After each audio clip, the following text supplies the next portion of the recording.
Hey, how you doing? How's everything going? Are we ready to rock and roll? Let's do it.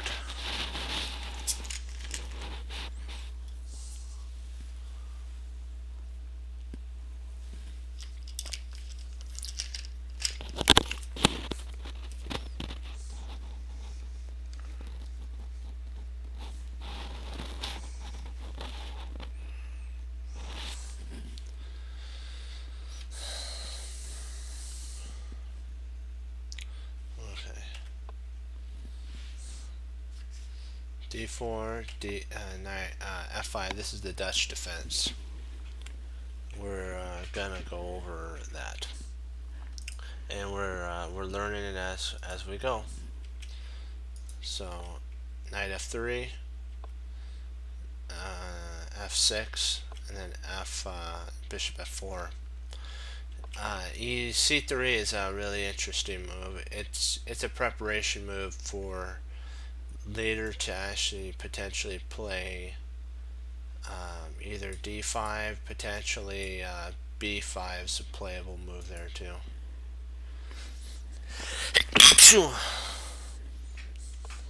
uh, Knight bd2 is a strong move. This is actually a sclam because what you're doing is you're developing a piece, but you're leaving yourself flexible so that potentially you have c4 or c4 to be played, so that at the time if he plays b5 you could play c4, and if c takes b or b takes c4, sorry, knight takes c4, and you've destroyed the counterplay on the queen side. So d6 is mainly forced, and his idea is to actually go e5. So we go e3, g6. Our opponent is trying to. This is kind of like a hedgehog formation of the Dutch. It's not. It's like a weird Dutch. So bishop c4. This is a strong move here. We want to provoke. Actually, we want this to be played. You're like, what? Doesn't that stop you? We want this to be played. This would actually be a mistake if it was played. And then what we can do at this point is retreat our bishop back to e2, and now our opponent has compromised the queen side, their queen side attack, because otherwise they would have c5 to be played in this line.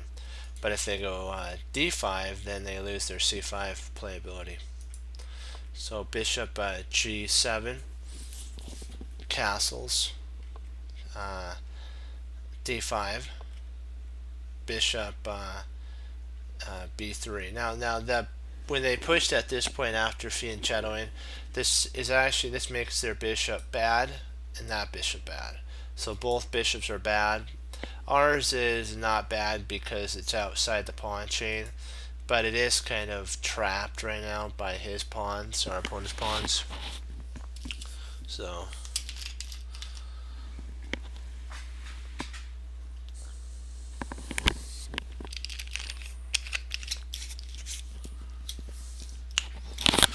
there we go.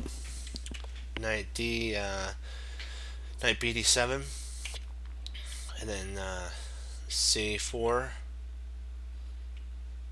And the idea is actually to play rook to c1, bishop bishop e6.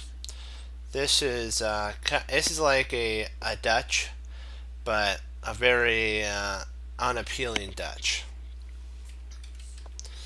Bishop d6. Now we stop castling, and we're going to cement down the queen side potentially with c5. Knight there, knight takes, and then knight d2. Knight f6, c5, exclam. This is the move that basically locks down the advantage for white. At this point here, white is better. This is the move that makes white better. Otherwise, any other move doesn't.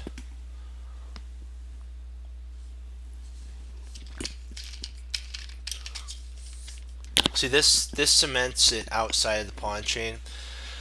Also, now any of the queenside counterplay has been neutralized, and they could try potentially b6, but that's just going to ruin their queenside play, because if they play b6, then let's say we play like some sort of queen move, queen d2 to connect the rooks, and then they take, we would actually take at that point.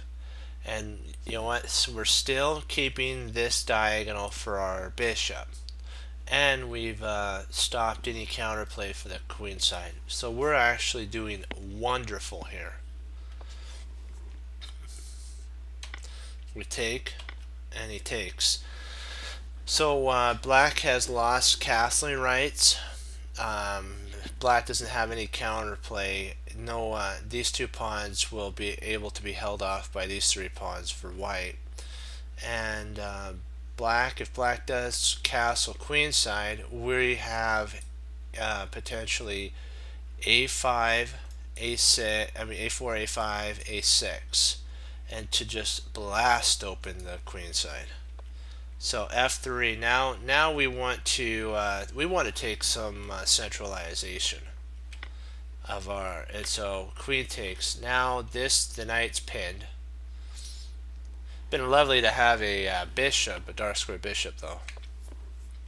Knight to e7 is, I'm not knight, sorry, queen e7 is an interesting move.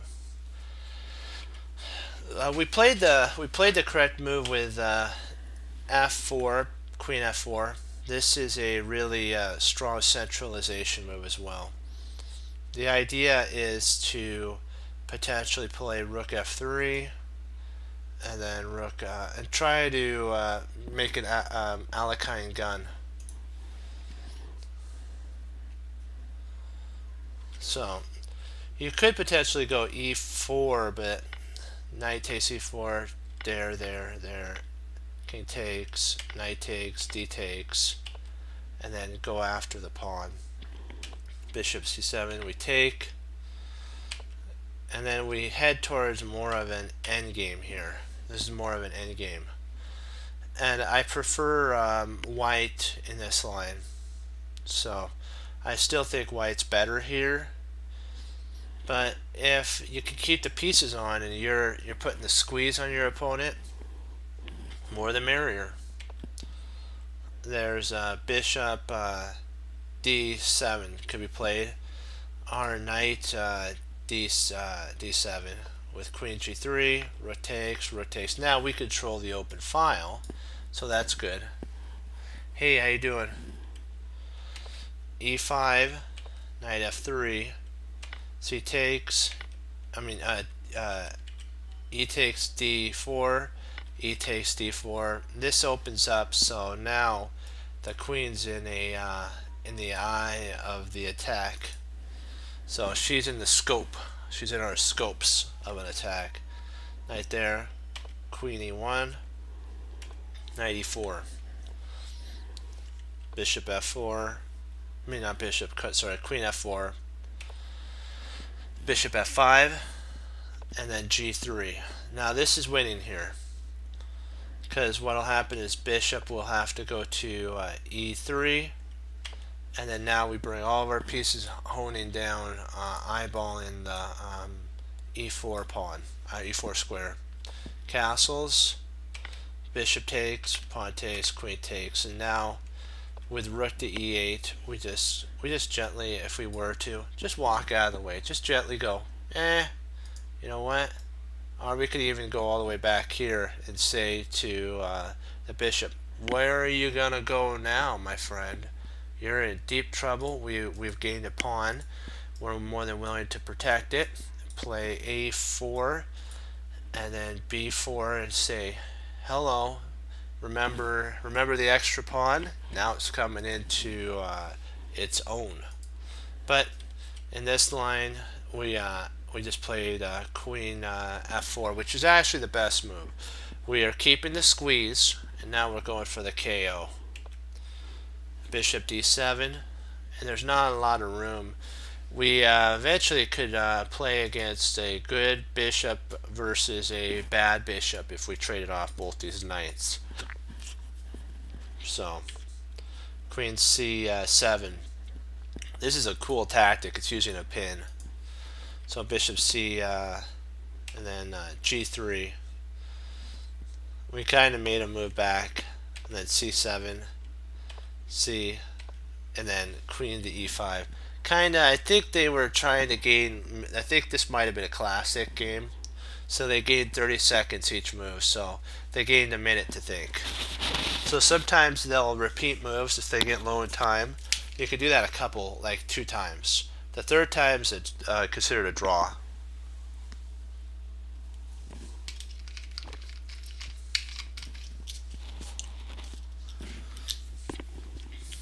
Bishop d7. And then here comes blast. You could play f4 and then try your darndest to get potentially this coming down the pike. That could potentially happen. Castles, rook af. Takes, takes, takes, takes, and then bishop c.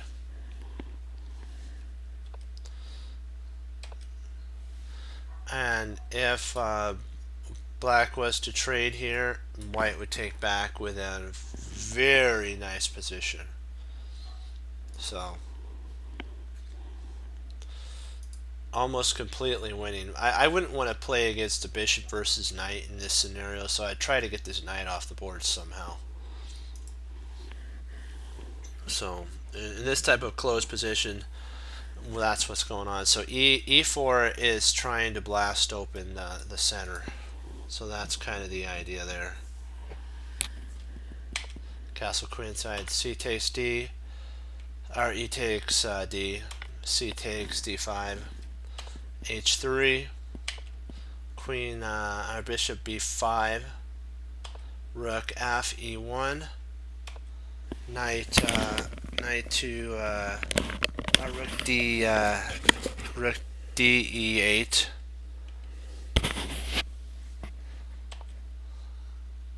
rook a c1, knight c d7. Yeah, this is an interesting move here. I'm trying to think.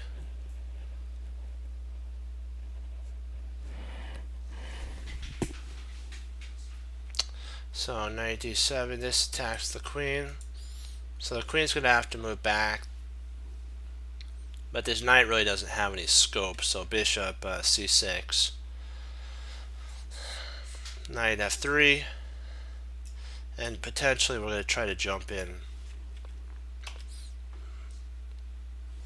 This is getting ready for this attack. h6. b4. This is, you wouldn't want for black to play this move. This is a bad move. Nothing really would come of it. So bishop c, h6, b5, g5, a4, a6, rook b1. We're going to get this move through.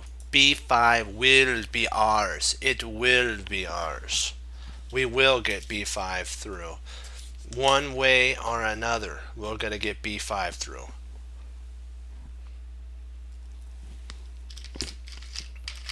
So black says to himself, oh no, I have to come up with a plan. And he goes, oh, if you want to get b5 and open up the position, what if I shut that down? So he goes, hello, b5 myself, exclaim. Yeah, this was a really good move for black. Black's, I know you're probably thinking, what in the world? Can he go c takes b6? Yeah, but the problem with this is he gets g4, hello, and it's like, hello, right there, and black's saying, you may have gotten this move in, but your move now doesn't have any teeth. Your move, you wanted to play b5. You wanted to be the one. You wanted to be the one to play b5. I played b5 on my terms. Knight e5, knight takes e5, and queen takes was a mistake. Don't trade down. That's a bad move. You needed to play d takes e5 here. This holds the center, and it locks up a couple pawns in black's camp. And we could still push onward with b5 here. And then we've basically obliterated the side open of the king. And then we'd bring our rook over and say, do you see us now? Now we got two artillery units hitting the king. We're sending cannonballs right at him, and we're gonna go kaboom, kaboom. She takes, queen takes, d4, knight e6, we takes, and then b5. If the bishop was to take here, hello, there comes a little bit of a situation for you, my friend. So on if he takes, rook takes. The idea is we're going to go potentially be we're going to go either b7 or queen, mainly queen to b7 or a7, queen a7. So if a takes b in this line, now you get to see what we talked about with the rooks. They're coming like flowing in. King there, and then we've now just exploded that side open, and when the bishop takes, it's forced. Double exclam, by the way. Brilliant move, brilliant. Queen a3, and all the pieces are saying hello, hello, welcome to the party. Welcome to reality. Your king is not safe, and hello, I'm here to make sure we win. Rook f1. Rook takes f1. If you're probably wondering why doesn't he take here, right?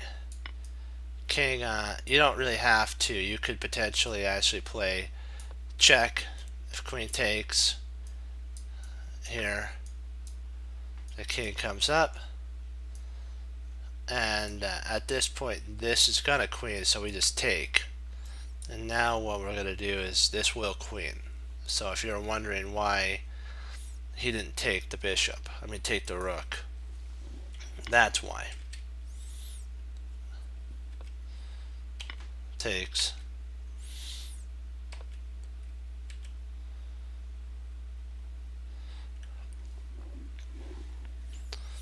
If we took here, I'm thinking that potentially, is it still winning? I think so. So, rook there. But why not? Hey, why do that when you could go for checkmate? So it's like, yeah, all right. So, but didn't have that in his back pocket.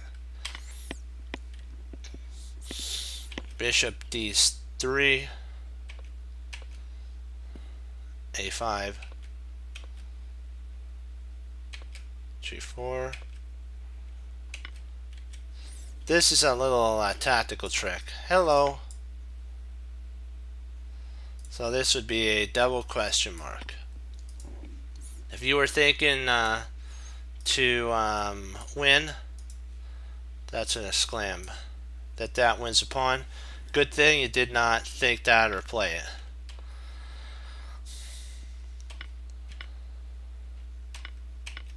There we go.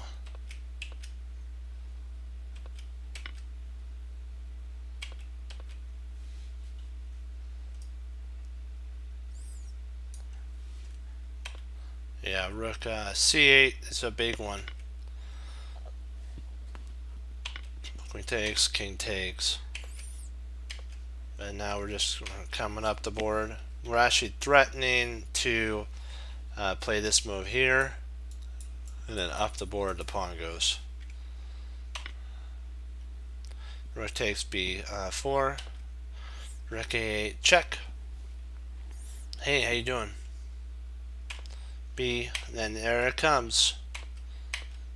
And now these pawns will queen. And if e3, it's fine. We just come up. And we're going to be the 1-2 queen. We're one pawn away. There we go. So are we...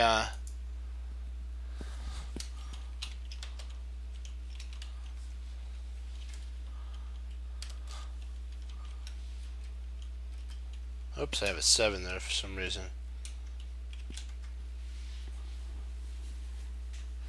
Are we ready? Are we ready for our Are we ready for tactics? All right, let's do it.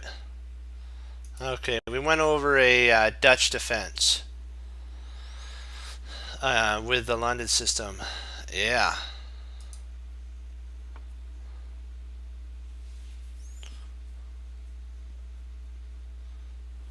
If you don't play the Dutch defense right against the London, you'll get smashed. And it's not a good smash at all. It's very painful and you'll remember it for a long time.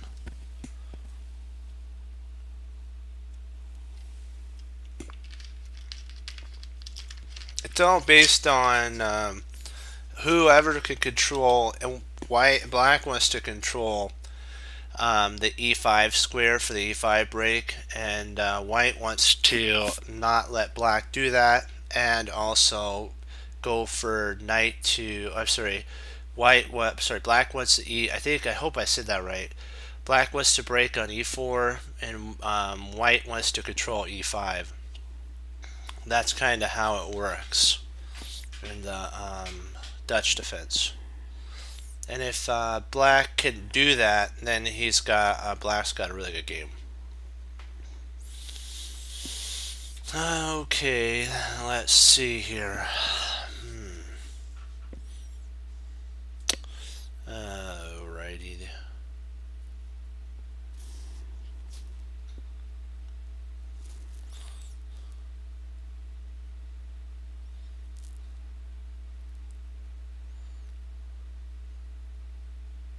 I was looking more towards f5 here. I was looking at f5. Or potentially, we have bishop. We also have bishop h3. Bishop h3 is an interesting move.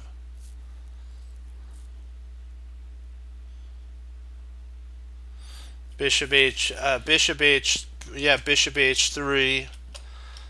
king d7, and then you also at the right moment f5, and that really will cause some not fun experience for black.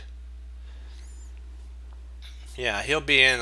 He won't like that very well. Black won't.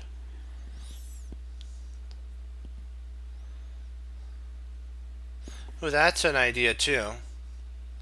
Rook d1 works.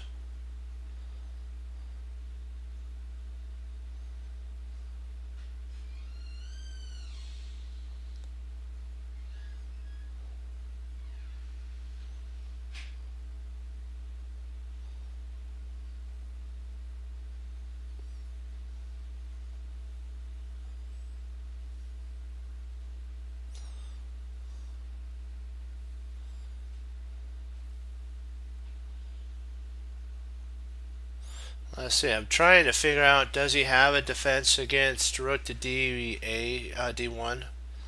I'm trying to see his best defense.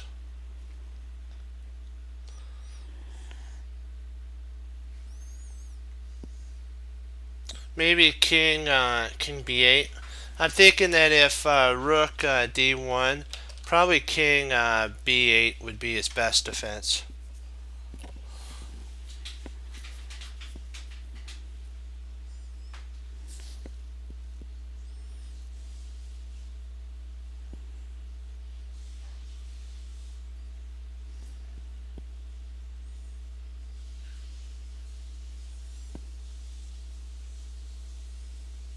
I don't think Frank, I think what I would do here is rather than on the bishop to g4, I think what I'd play here is queen takes queen. Oops, I have to space that. Queen takes e8, e8 check. At that point, you pick up a rook at that point, and you're doing really good.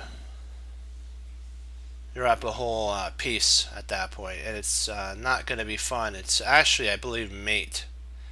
I believe it's potentially mate at that point. So I should have put the mate sign there. Not really. The queen would have to intercept on d8, and then you would pick up the queen with mate with queen takes d8. That'd be mate. So that yeah. Bishop d bishop to. Yeah, I guess that could. Well, you still have a potential sitch. Let's see.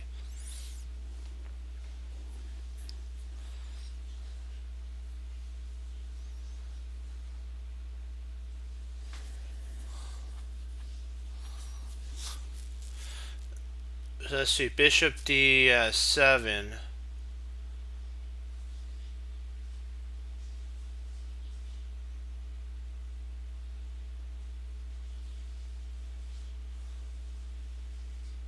You probably potentially could if rook d1, bishop d7.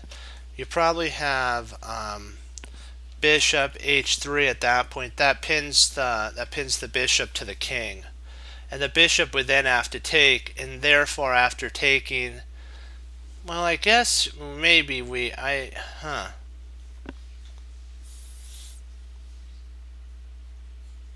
I don't really see a way for us to win with rook d1. I'm not seeing a way to win with rook d1. I'm actually now thinking of more f5 here. I'm looking more to f5. But if we do f5, you can't do f5 now that I think about it. f5 has a problem with bishop d7. So, yeah, that would be a problem. That would be a sitch, wouldn't it?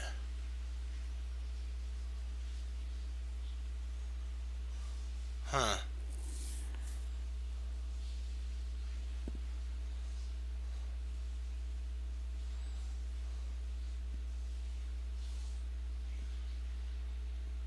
Huh. Liking that. Well, I think the queen could take at that point. Erie, I think queen, excuse me, queen e6 there. Queen probably takes on c6 for black because it's protected by the king and queen at that point. So you probably would have to, what you would have to do is change the bishop check, just a slight modification. If you change the bishop check into rook to d1, I think check at that point, I think you're okay there. Yeah.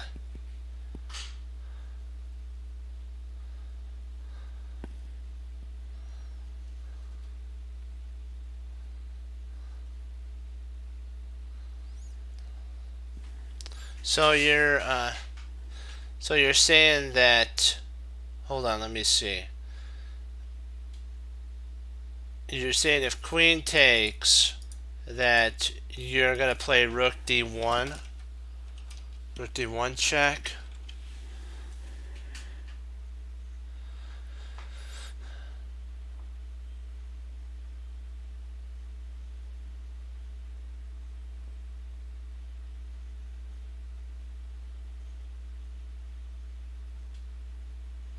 You'd probably pick up a rook in that line. You might be able to. I don't think you'd win the queen. I think the king would have to go to c7 here, and then queen takes d e8 probably would happen.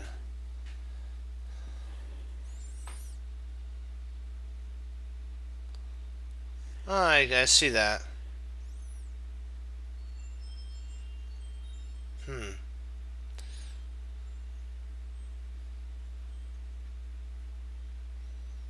Yeah, that kind of, yeah.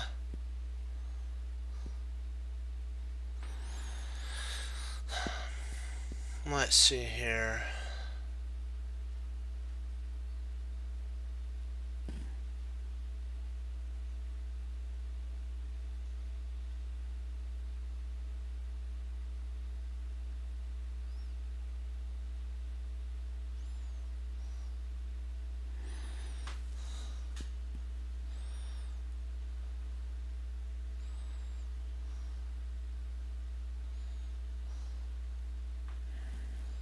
Let's see, rook d1.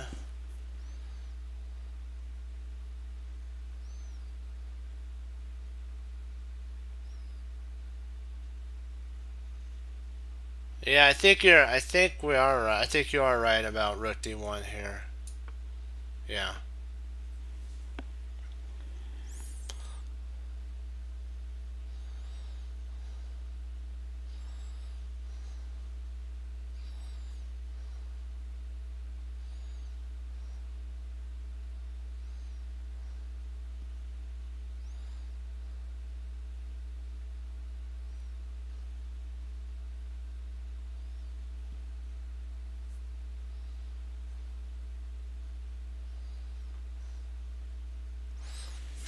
Trying to see queen a8, check, queen b8. Do we really get... Well, we win the bishop in that line. We do win the bishop, so yeah. This picks up the bishop here. Excuse me. Yeah, we win the bishop there. Because it's pull. Let's see what the tactics were. Oh, battery, remove the defender, and vulnerable king, Zugzwangp. Great work.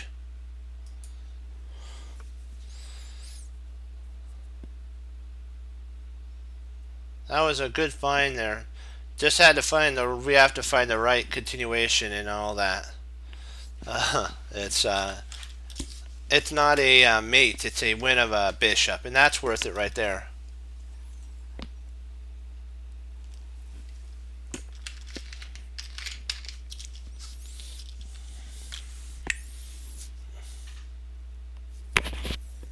Let's see, what type of damage could we do here?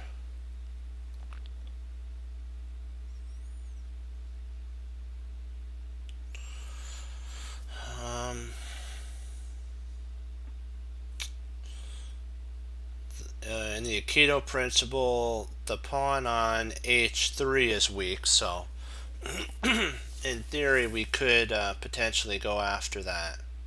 That's very deep of Aikido principle, but the only problem with Rook A 2018, the only problem with the Rook going to A7 is that the Queen could actually take. I guess that would well, yeah, I see what you're saying. That would be an interesting move. Rook A7 would be interesting because Queen's almost trapped, isn't it? Then if Queen takes B6, you can just slide the Rook back to B7, and when Queen takes C6 is forced, we have Rook takes B3. That is interesting. That is an interesting line.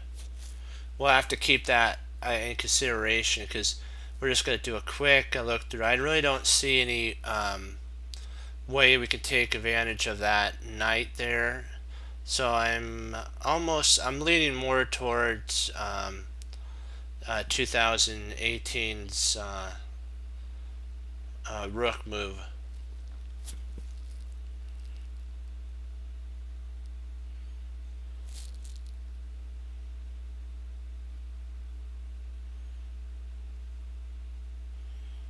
But we have to also be careful of the continue. Well, no, because the queen guards c2, c7. So yeah, that is a really powerful move there. Very subtle.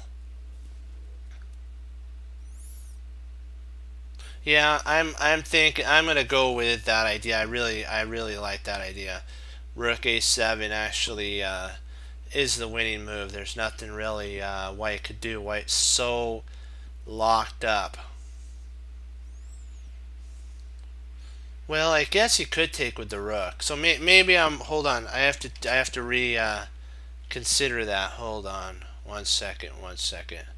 1 second. Yeah. I almost missed that. Yeah, I did. Wow. Rook takes b6. Yeah, that would be a not good at that moment.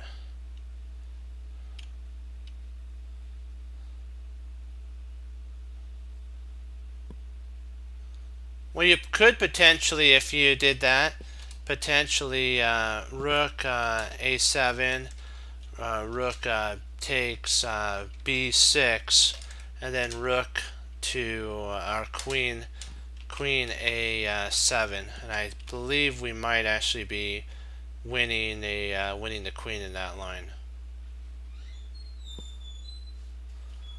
I think queen a7, queen a8. I mean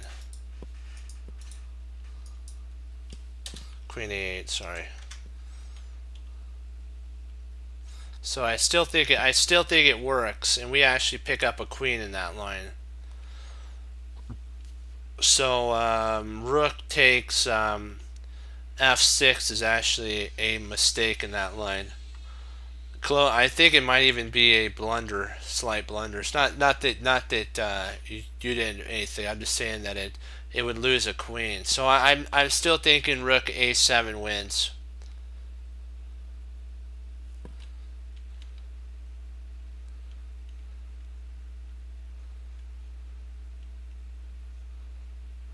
Yeah, I'm gonna go with rook a7.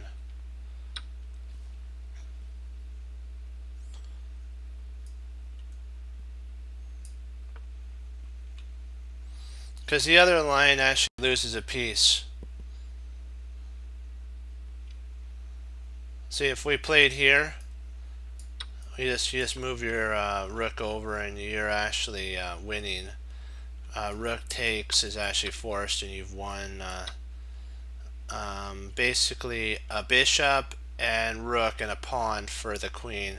That's more than enough compensation, especially with queen to a7 coming down the pike with this threat here. So at this point, rook b, and then queen takes c, and it's basically almost over at that point. So yeah, great work, great job. Let me see here.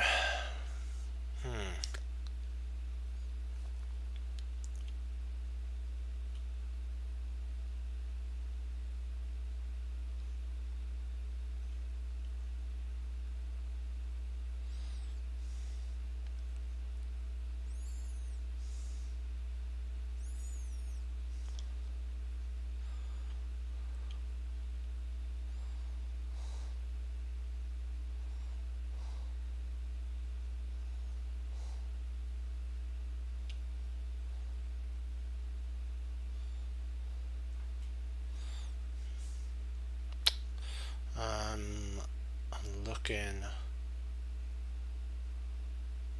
because rook h5, knight h4.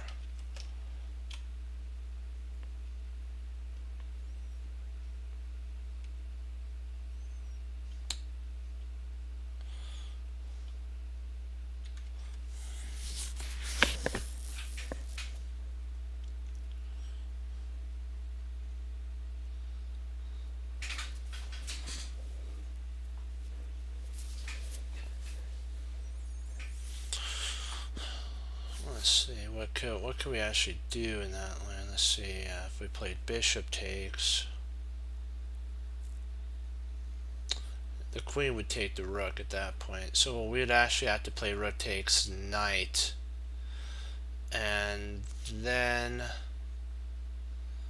check, bishop check there. I think it leads to, I think we do win the queen in that line.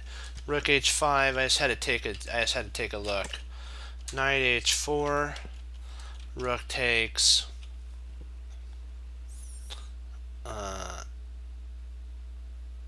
Rook takes h4.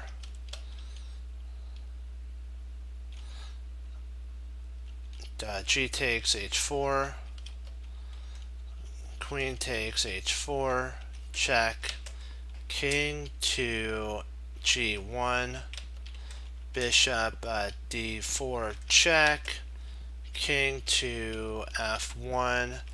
And then queen h1 mate. Yeah.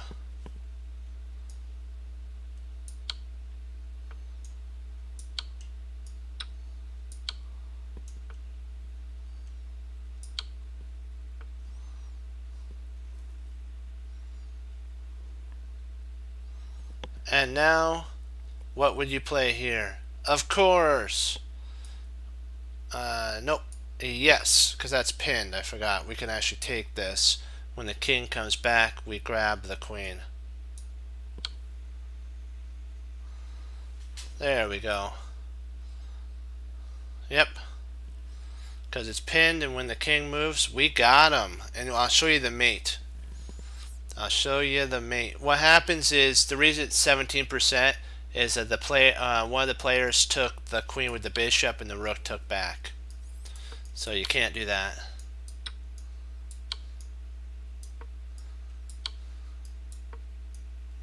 Wham, that's the mate. And at this point, the reason it's 17% is the bishop took here and then the rook took back. They did not see that they're actually better off to have taken here and then king h2 and then queen takes at that point. I probably just take with the queen, and now you've got this and that. And so you can actually play up here, queen g1, king there, bishop f2, king here. Actually, I think that's king g, and then mate. There you go. Why doesn't bishop h4 work?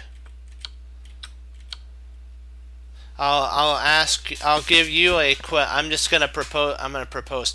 Look at the whole board, and I know why it doesn't work. I want to see why. Yeah, well, yeah, exactly. This right here. If bishop takes, then the queen can actually take back.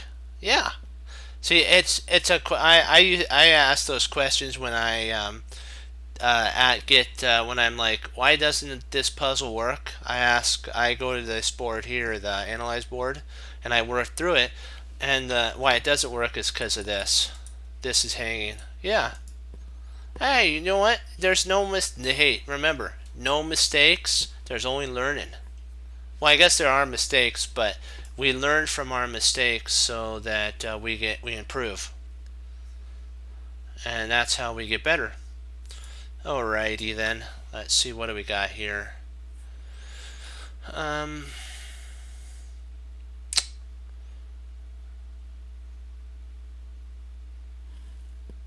Yeah. Yeah, you know what? That's the whole thing. Warm it up. That's for sure. For sure. But always got to stay warm.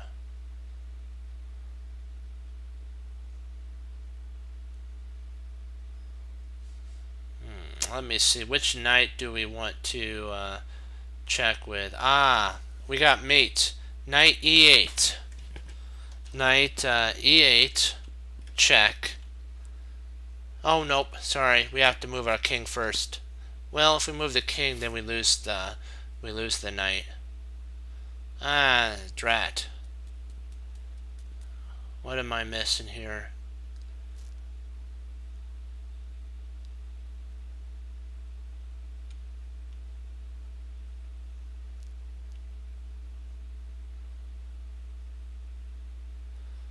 Let's see, knight e8, king takes h6. Knight, no, we don't have anything with a knight check there.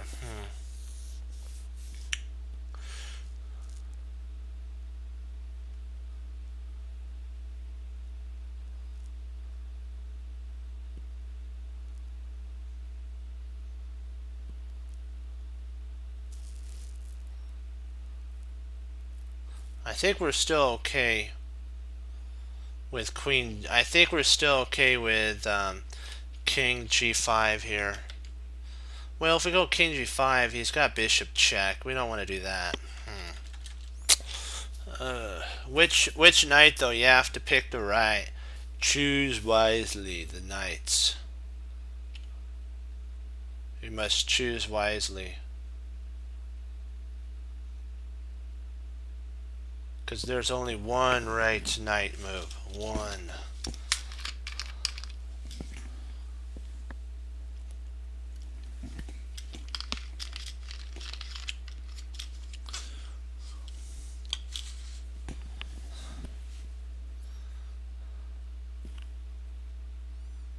Oh.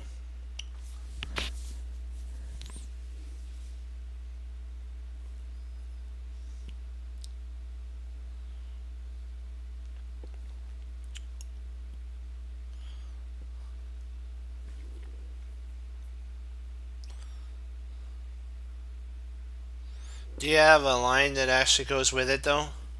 So you have to make sure that you have a line. Knight e8, king e8, king takes. I think he's gonna take at that point. If knight e8 check, king takes, he can't help it. He's gotta take. Knight takes, king takes h6. It's like I gotta do it. It's like it's like one of those I gotta take it because they're got. He's like, yeah, I gotta take it now, otherwise I don't win anything. And then what do we do after that? We have to consider our move order sequence.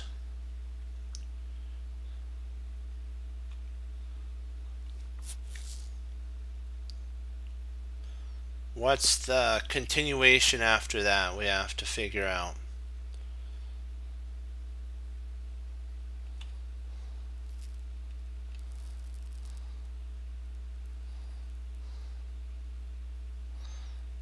Why does he? I gotta ask a question though. Why does he have to go to h? Why does the king have to go to h8?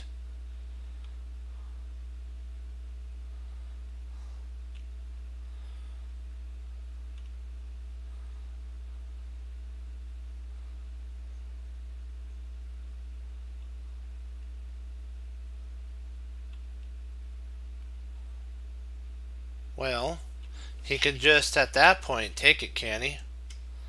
Because I'm just asking. Because knight df5. If king takes h6, g takes h7, and then king could take back.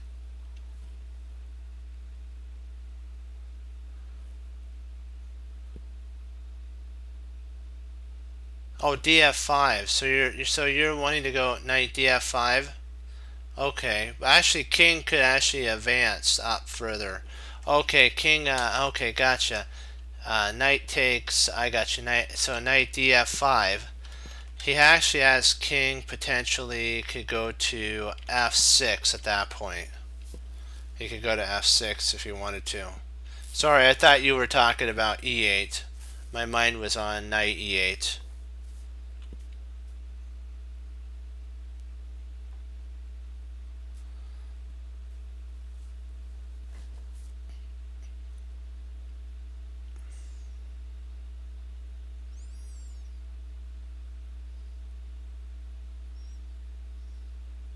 I see what you're saying. So let's go with it. So that's not right.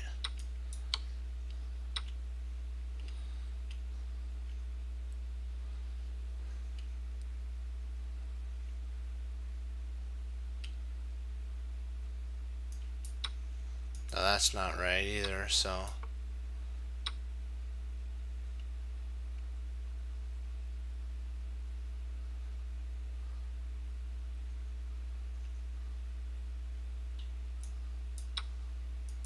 Okay, so that's not right. Oh, that's mate. Wow.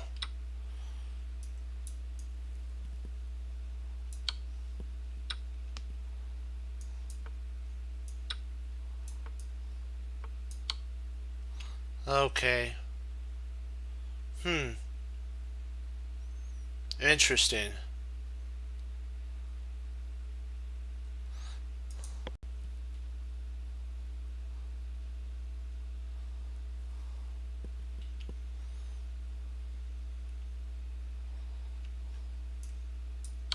See, the other line, I think he could actually go, if king h8 there. I don't really see, let me see here. King g8. Knight, h5, f7h there. G5, h takes g5, h takes. So it's basically a draw at that point. A draw. Okay. So let's try it one more time.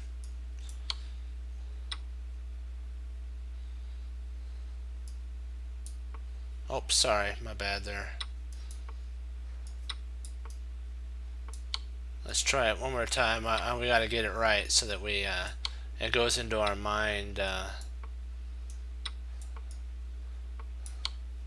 It goes into our long-term mind. In our brilliance. Okay.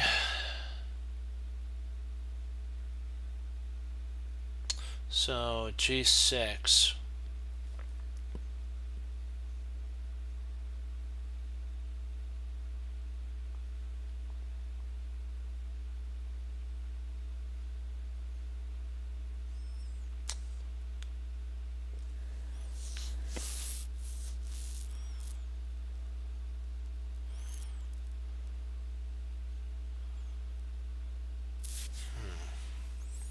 Interesting. Okay.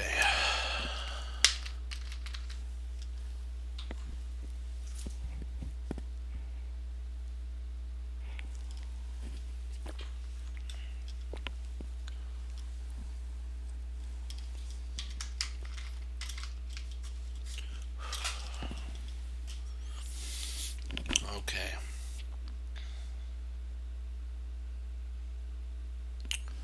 Let's do this thing.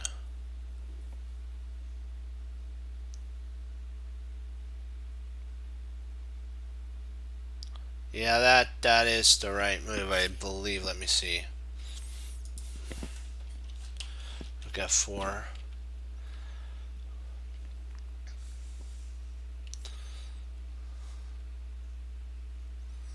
I don't really think there's. Let me see. What can he actually play there? Rook f4.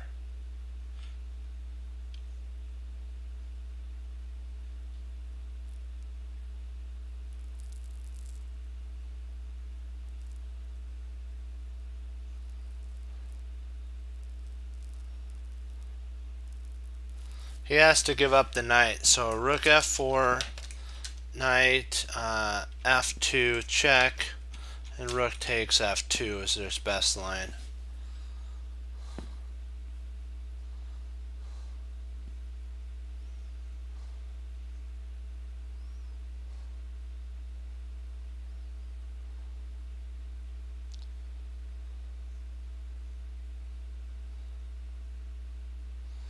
Well, if he goes rook f4 and then h5, rook takes e4, rook takes e4 check, and you pick up the queen and cover the square after the queen takes back.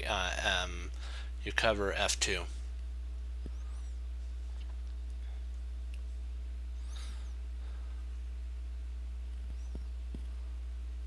The queen's still hanging at that point. So, yeah, I'm going to go with rook f4. And then we take. There we go.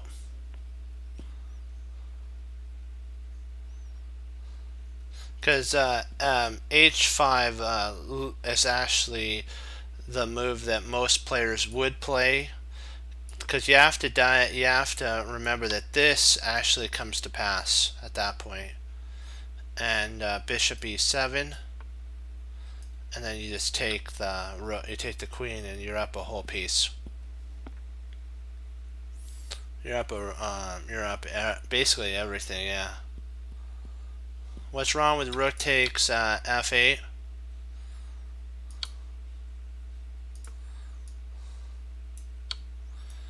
Rook takes f8. Now you're threatening mate. You have mate two different ways.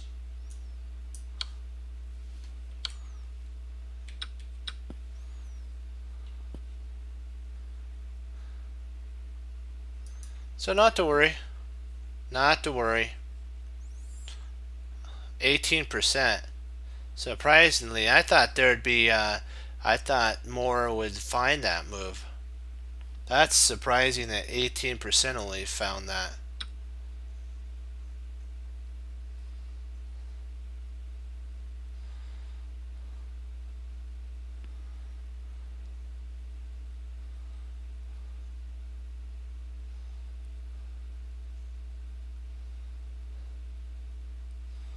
I'm looking potentially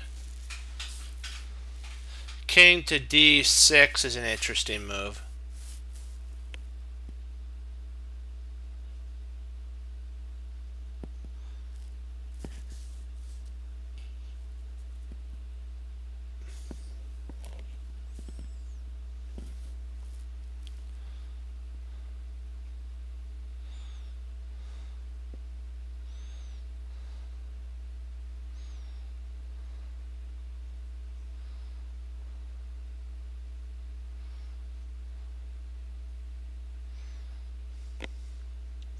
If you played d6 check at that point, I think he's got king d7, and then you'd have to actually check again. He'd go to the back rank.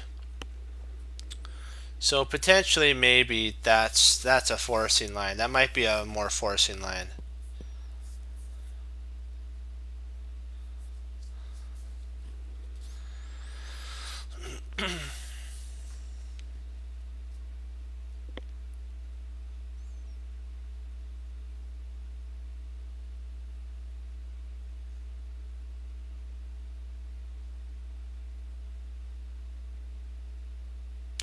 I was thinking that king d6, if he plays a7, we can play c takes d6, or sorry, other way around, d takes c6.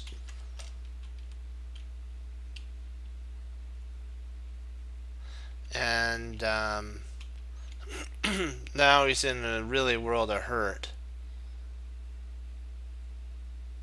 So maybe.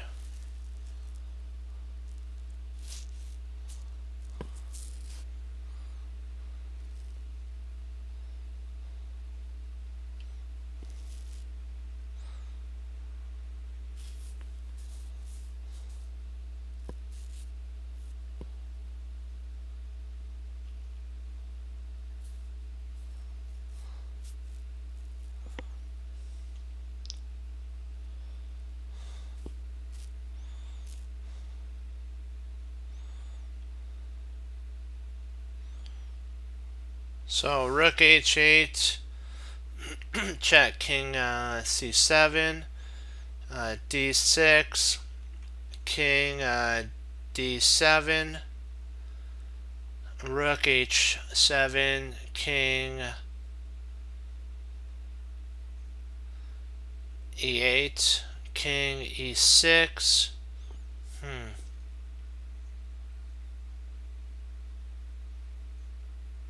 That's interesting. I think it is right. Let's go with it.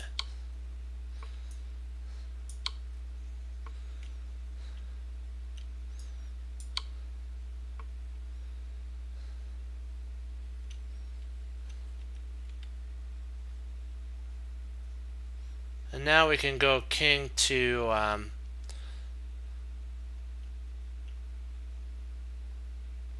let's see, king e6, b7.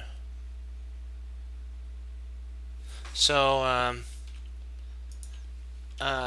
king e6, b6, d7 check, king d8.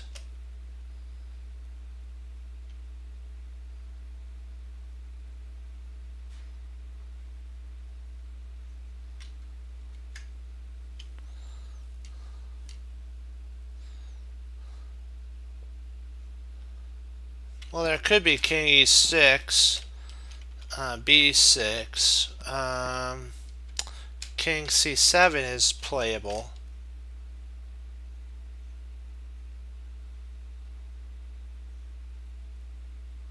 And then rook to h8 at that point, rook h8. And we're going to be queening with basically with mate. Yeah, let's go with it.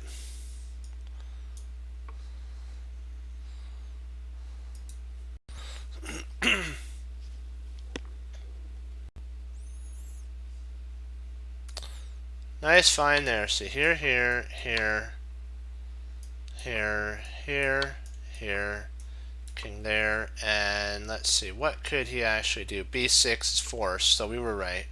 d7, king c7, and then rook h. I think it's rook h. Yep. Hooray! Yay! We're doing it! Yay! Good job. We saw it all the way through. Nice work. Hooray. Great work.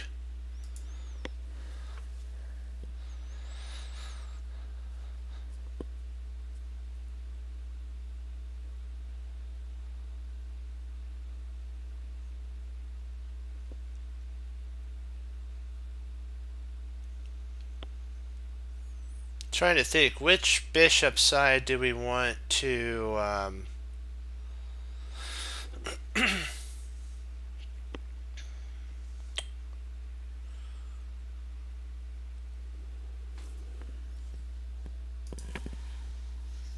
what bishop side do we want?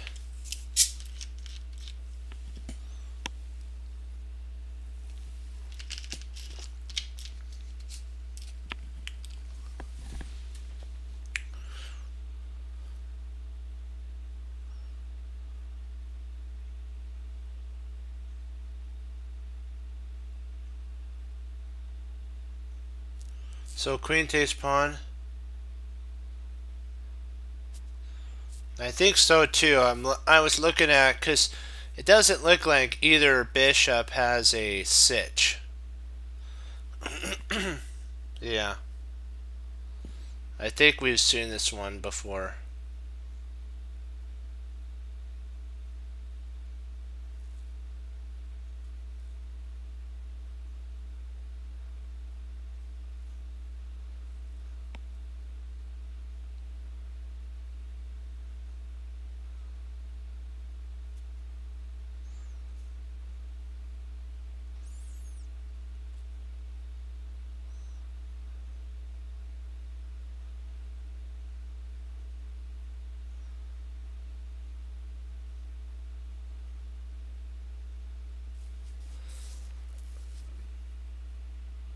I think bishop g5 actually loses to rook to f6. Bishop g5 loses to rook to f6. So I'm thinking it's bishop d6 at this point. Or maybe I'm wrong. Let me see. I might be... Yeah, let me see here. Let's see here.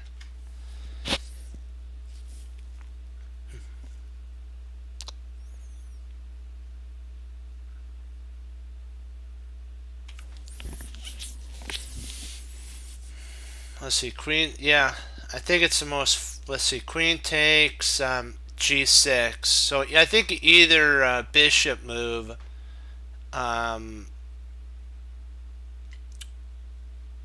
rook f7 would have to be played at that point. Bishop d6, rook f7 to hold. Bishop takes e7. Rook takes e7, queen check. Okay, then the knight could intercept on f8. Okay, that does make sense.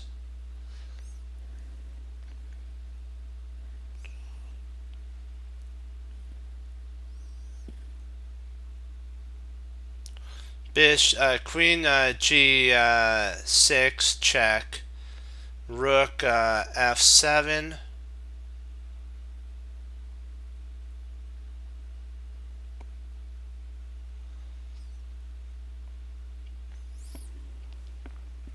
And then more likely bishop to d6 at that point.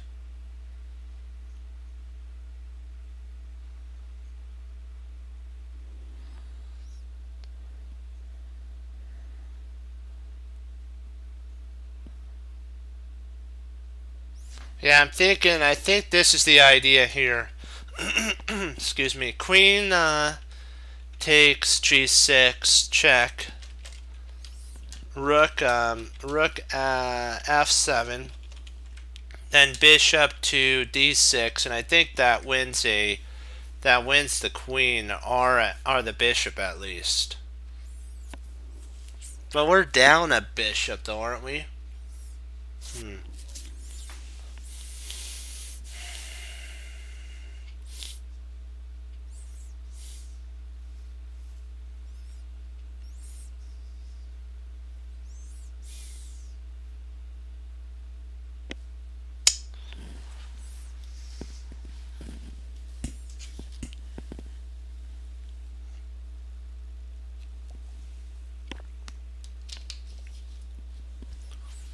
That would be fun. That would be fun to make some emojis.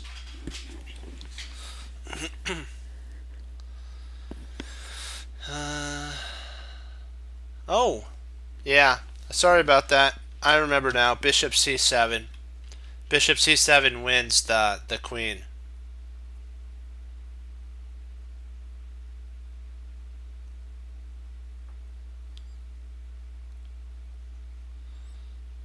I think, if I'm not mistaken.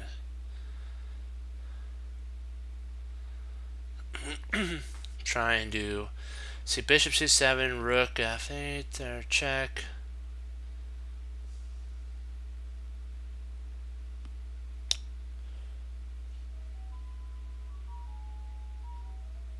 Or does it win that?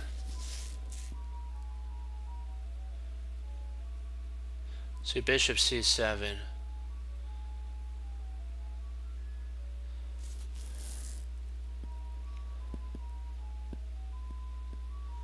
I think it does, so I'm gonna go with it. I'm gonna.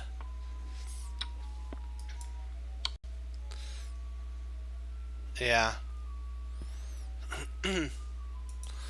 That's kind of weird. I want to. I was looking at this one move to see what it actually does. Hold on here. What if we played rook rook f6? Oh, queen g8. If rook comes back, queen takes. Okay, there we go. That's the move. Rook f7, queen g8, if rook f8, then we actually pick up a pawn. So the knight has to come back here, and then we grab the queen.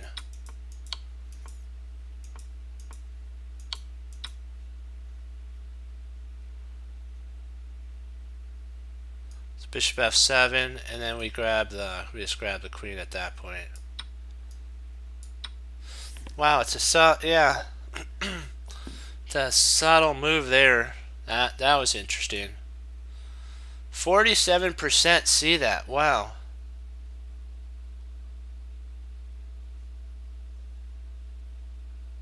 I think we did it on the stream one time. I remember it now. Because we missed it. We actually tried bishop d6. And it was wrong. And then we were like, what? And then we realized, yeah, that's right. Now we got it right. Congrats.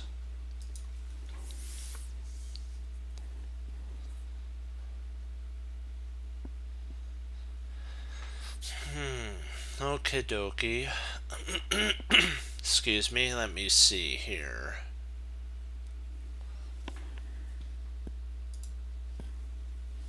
I think we did play it on their economy on the stream, so I forgot which one it was. I think it was a couple weeks ago.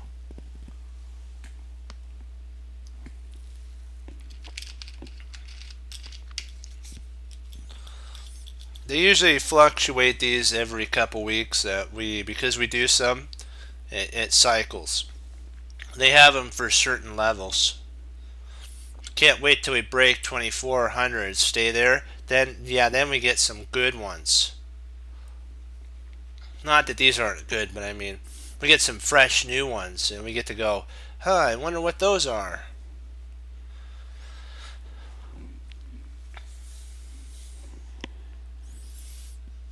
If we, let me see here.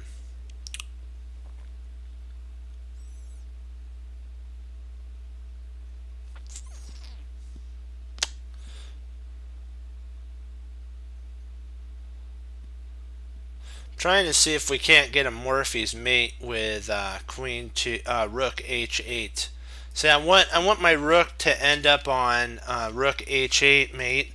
That's what I want the end result to be. So how can I implement that plan?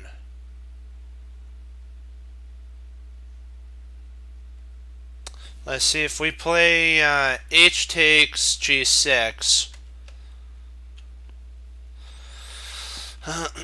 H takes G6. If we play, if he plays F takes G6. Oops, I capitalized the F. We don't want that. F takes G6. Queen takes G6. Check.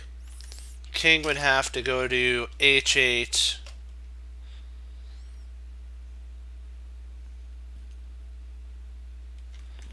Rook H5, and he'd have to give up the queen and rook and get mated. He'd give up the queen and rook and get mated. Let's see. First of all, now we got to figure out, what if we take the knight? What if the queen takes the knight? Or what if the rook takes the knight? So let's take into consideration that now. We have to see. So H takes G6, Rook takes E8. Now we have our idea of Rook to H5, and now we're threatening mate.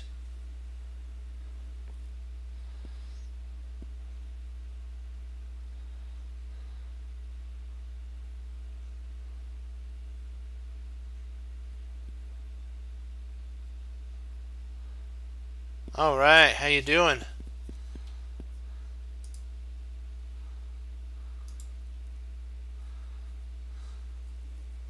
Yeah, we're ready to go. Let's do it.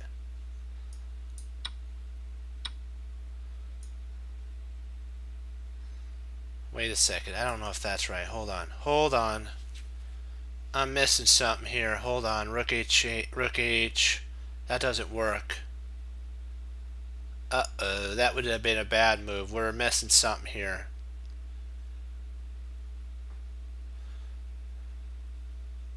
Yeah. Well, let's see. G7.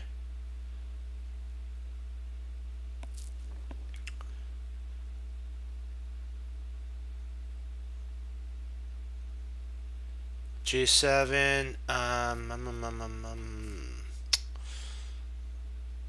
then okay, G7, then Rook, Rook to H5. Yeah, that would seal the end of the king, wouldn't it? At that point, yeah, it's had to, yeah, yeah, because the other, yep.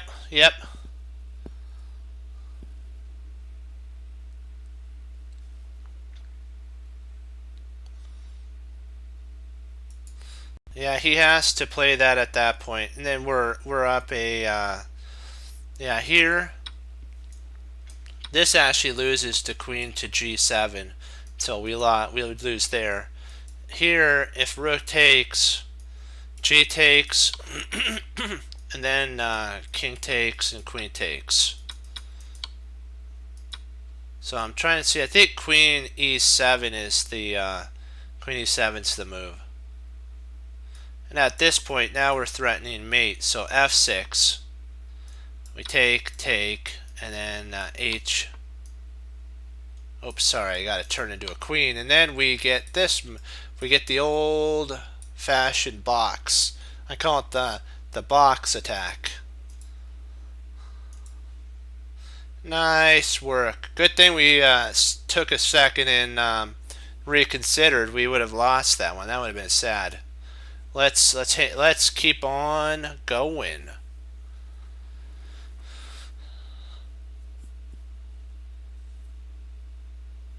And how you doing? Yep.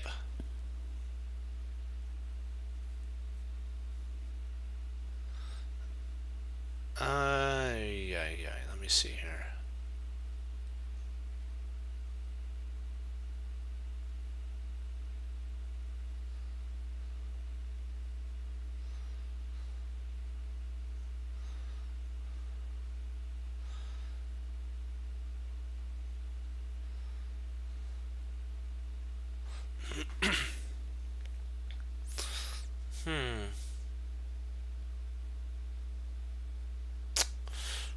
Let me see.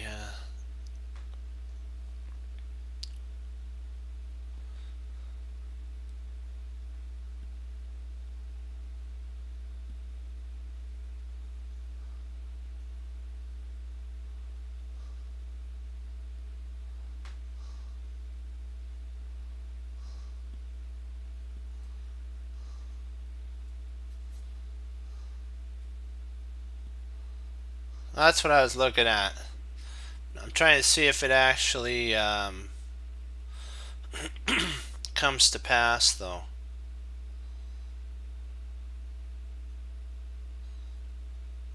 Wait a second. I'm actually, before that, Frank, 1 second. Bishop e6, and that's winning. Bishop e6. Don't forget, we got to save our bishop, and we can attack the queen at the same time. Bishop e6. So bishop e6. If king,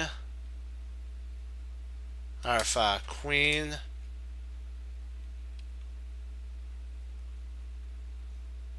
g7, I said g7.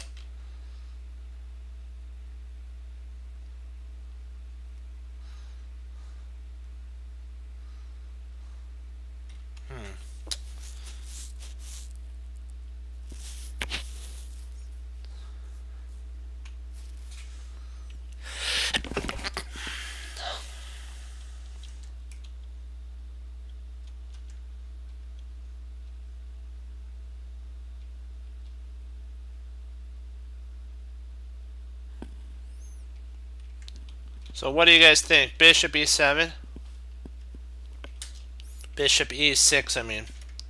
Bishop e6 attacks the queen. And then now we're threatening to actually go for mate.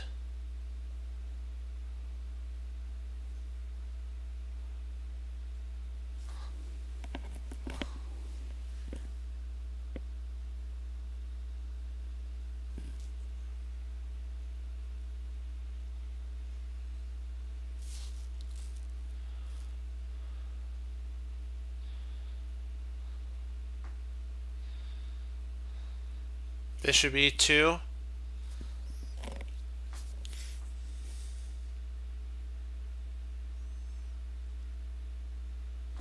Well, if we played bishop e6, queen takes d8, we'll play king takes d8. If rook rook can't go to g8, so we're actually winning in that line.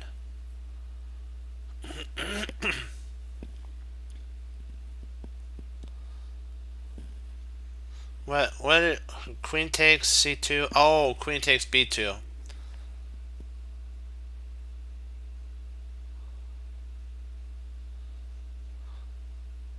What does white do after that? White can actually play, if queen takes b2, queen c4 check. And we're in check at that point. And he's threatening mate.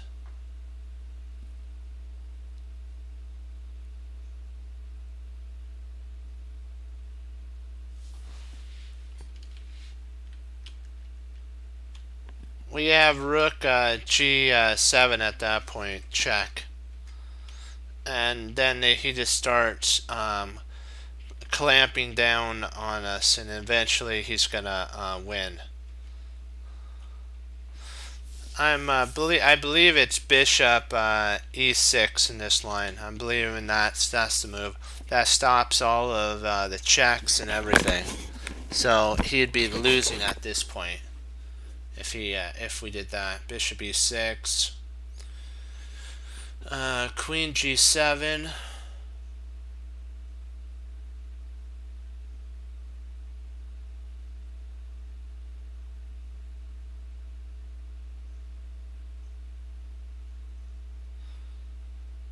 Then we have queen to c4 check, king d2.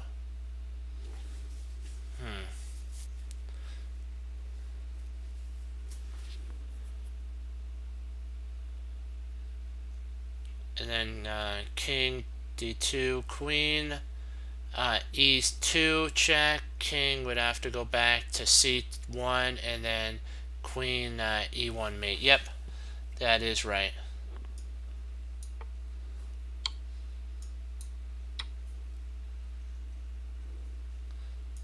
Yep, it's right.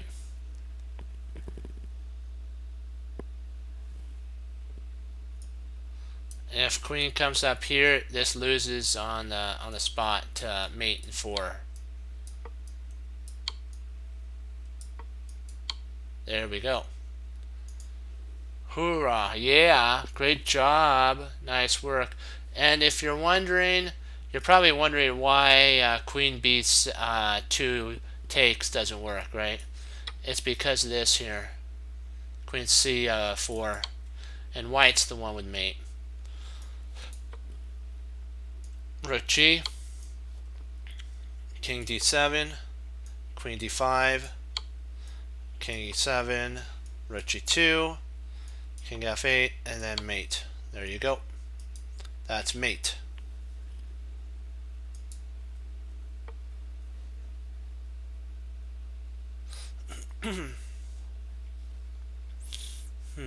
Let's see here.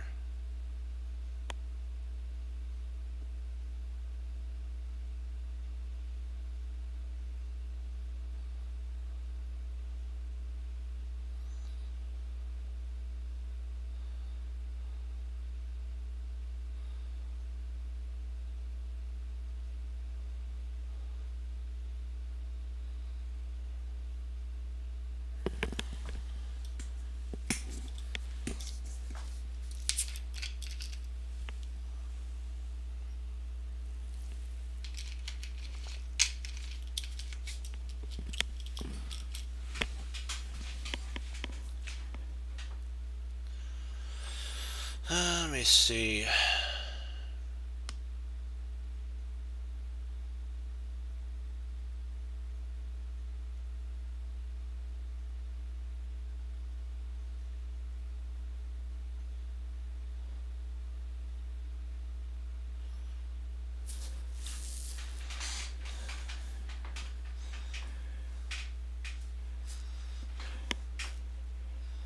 That is an interesting move.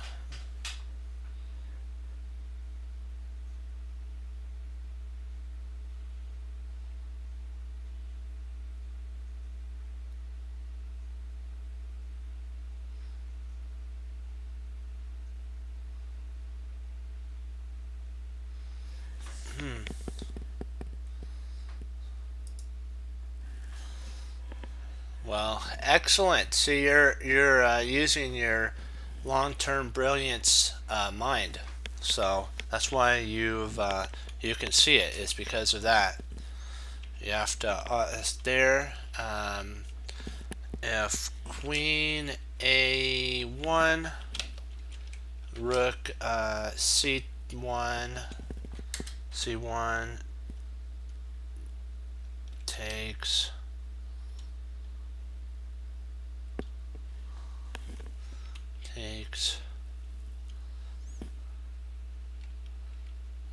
or c2 takes c1, I think. I'm not sure if I'm writing that right at that point. Oops, sorry, I wrote that. Oops, I have to space it out. There we go.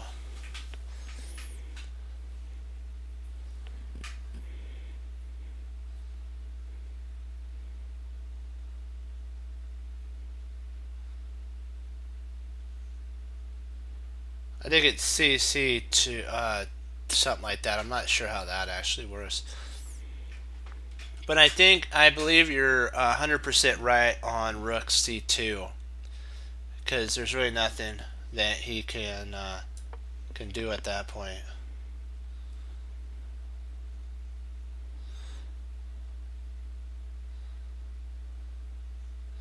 Rook c2 takes the bishop. If queen takes, rook takes queen, rook takes, and then we take the knight.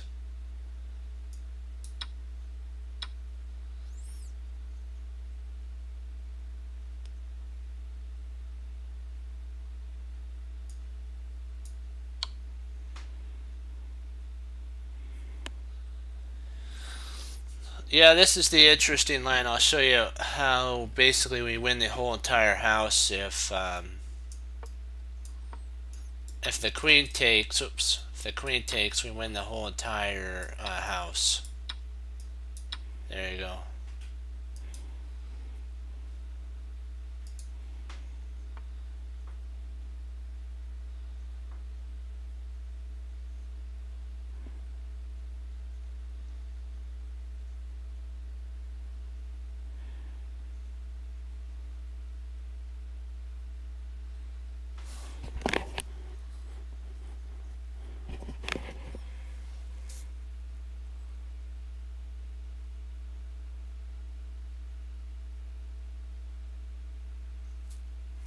Wow, he's threatening mate in one.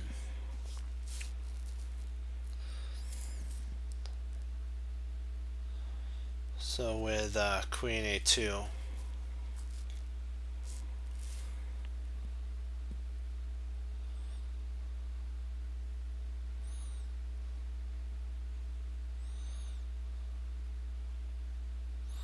Well, if we played rook c8 check, bishop takes c8.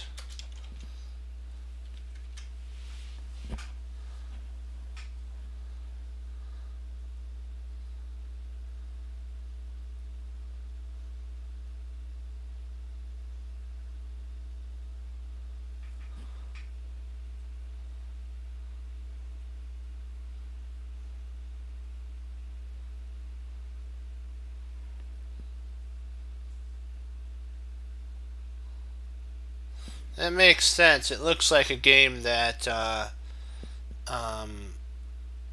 which one was Magnus black or white in this one?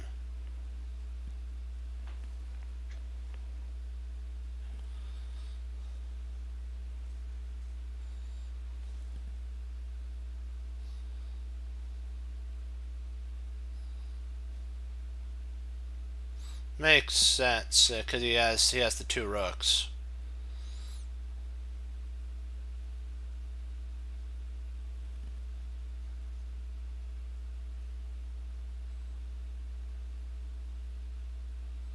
I'm thinking that if I'm not mistaken, I think Magnus played e2 here.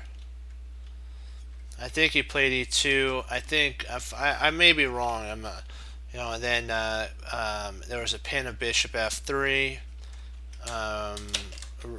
Queen would go to d8 check, king h7, and then rook takes g2, right?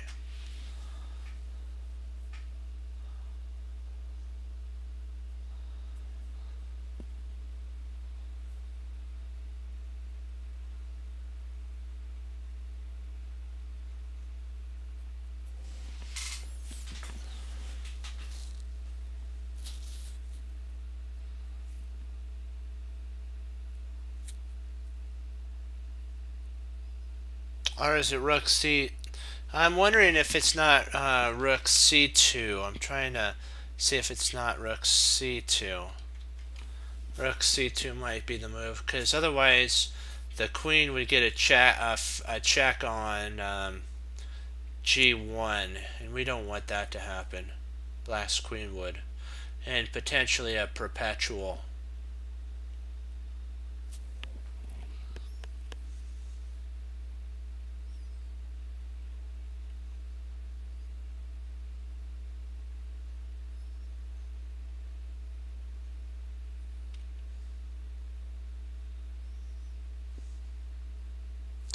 But this is a tricky one here.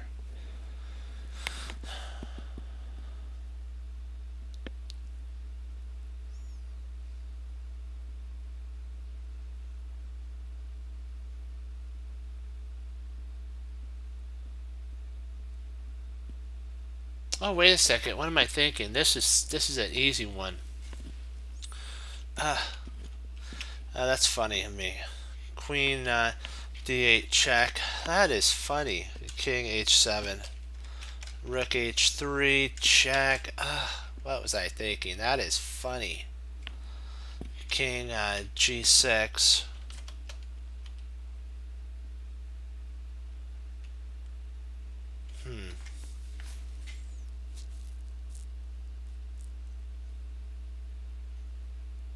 Yeah. Yeah, that is funny. That is so funny.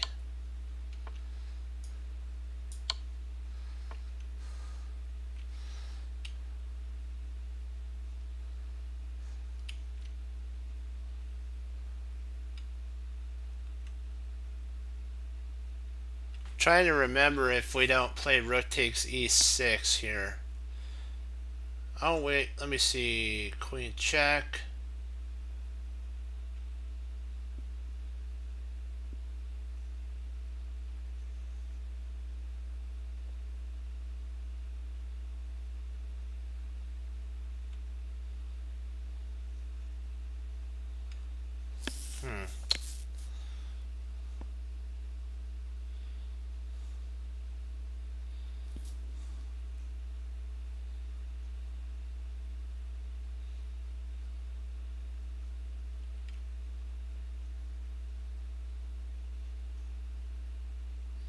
Say queen d3, check king f6.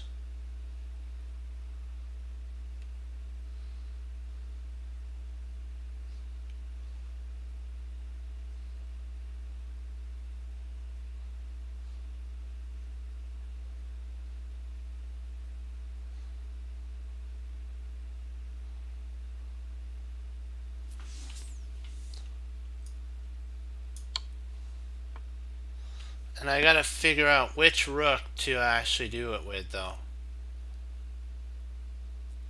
Yeah, we did. I remember this one now.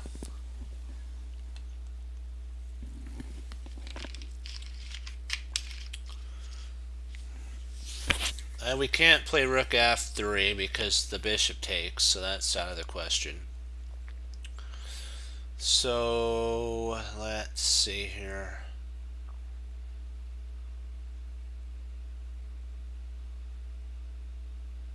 So queen f1.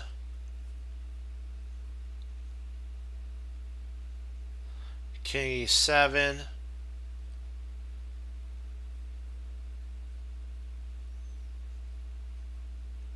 How do we proceed from there? I'm trying to remember this one. I'm trying to remember this here.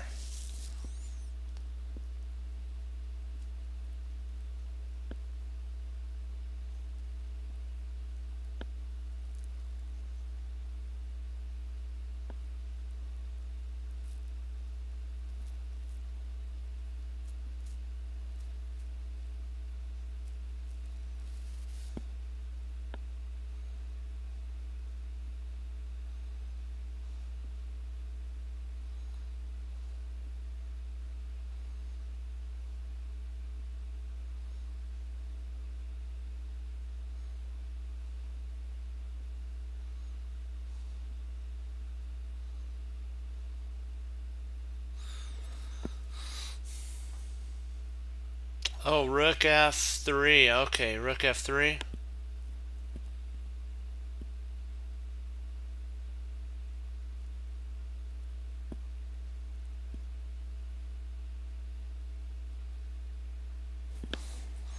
I think we could play rook f3 check if bishop takes f3.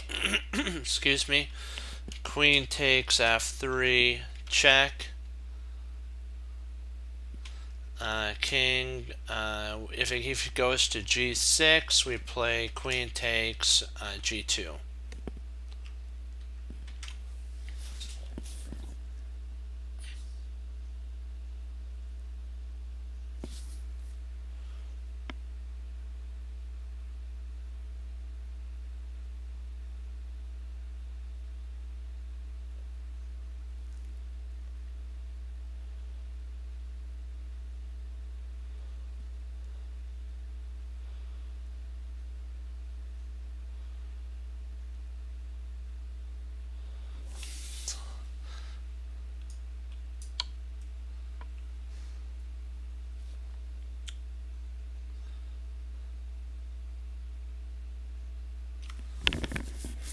See, rook takes f2, king takes f2, queen d7. Yay. Man, this one's a tough one. I'm like, what?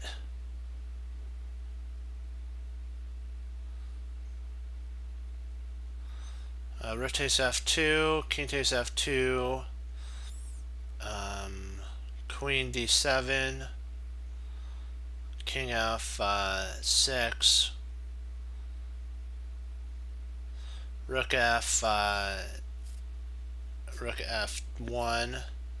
king g6, queen f7 check, king h7.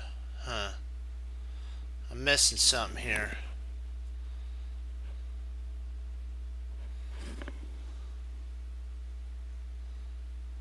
I'm thinking that that does work, so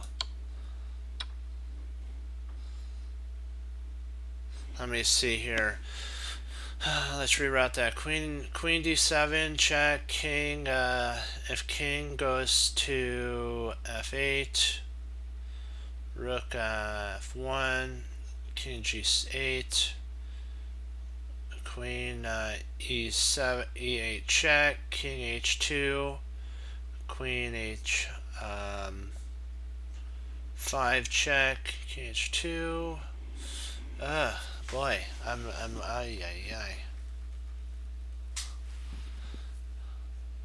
I'm wondering because is it, see, queen d7 check, king g6 is it queen g6 that he plays?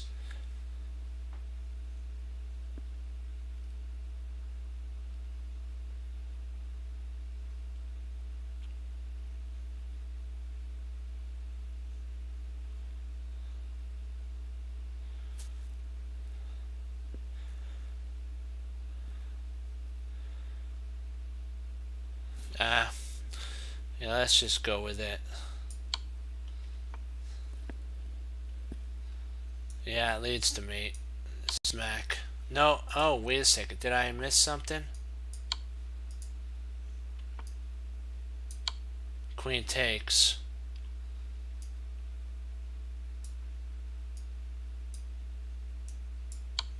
Or is it check here?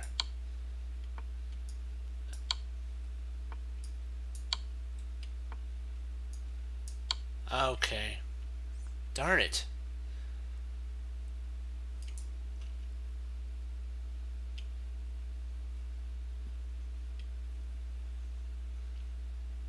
Drat. That was so close.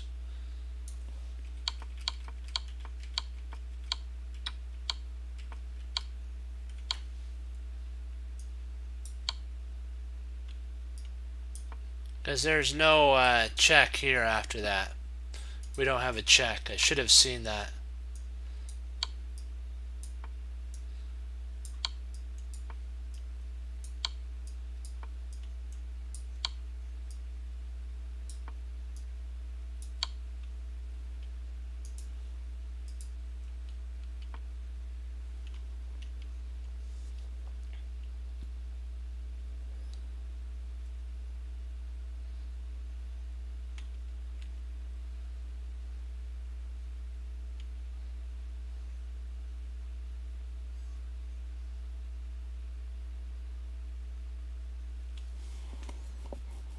Yeah.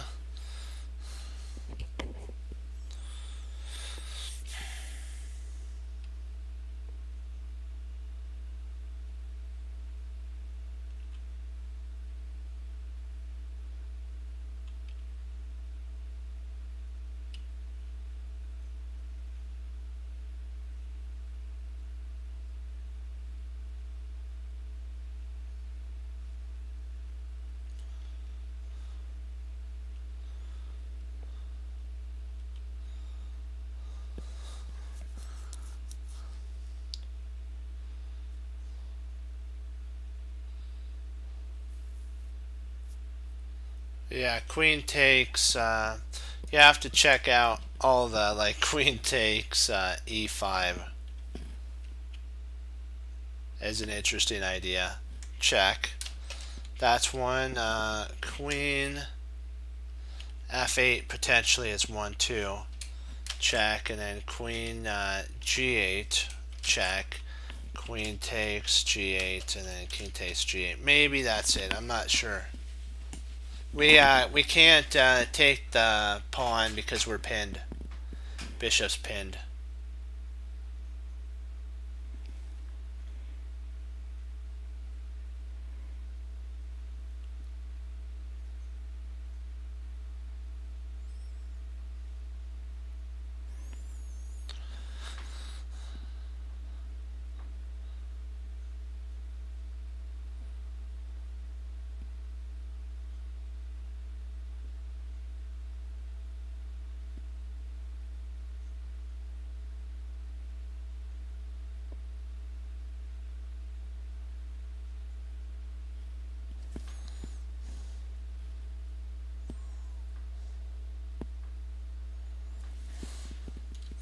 Let's see. Queen takes e5. Check. King g8. Queen e8. Check. King g. Actually, I think that's mate.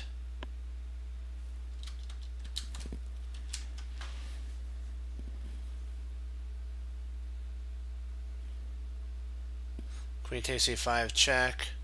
King g8, and then queen mate on that. Yeah. Yeah, this is a mate.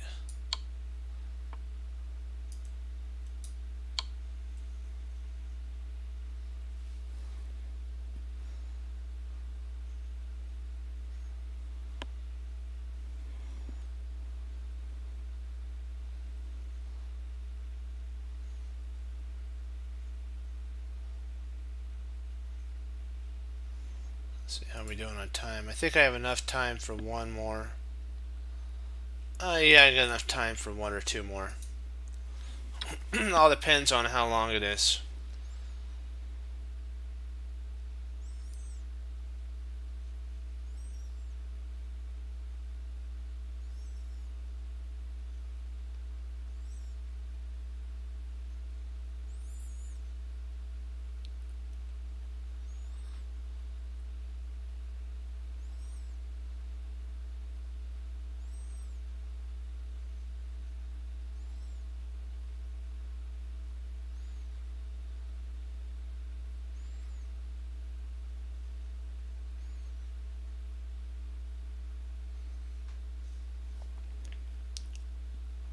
See, queen e6, it looks enticing.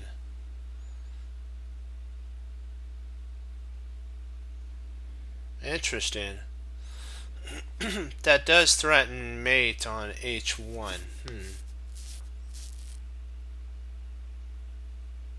And stop queen d8 at the same time. Yeah, queen d5 is like a powerhouse move. But what happens with bishop f3? Let's see, queen d5, bishop f3, queen takes f3, queen d8, check. And then king h7. I think we're fine at that point. I think we're still threatening mate, and there's really nothing that they can do about that. We're threatening mate on g3, and we're threatening mate on h1. Yeah, I'm liking that. I'm liking queen. Wow. They went right for. They allowed us to mate them. Whoa. They had a way of stopping that. This is the way to stop that. I'm surprised. Queen queen here. Yes, you take. Check. And king h7, and there's no way to stop. I guess there's no way to stop this double threat of mate.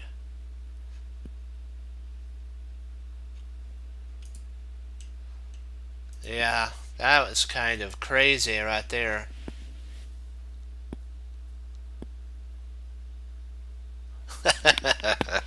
Gotta love that one. I'm loving it, Morphe. Loving it.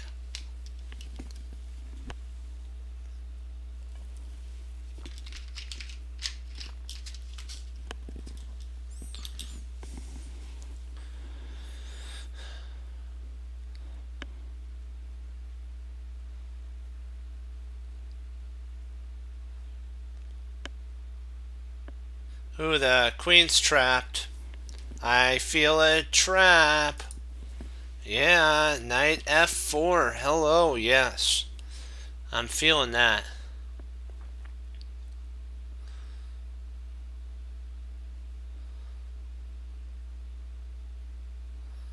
Let's see, is there anything though that that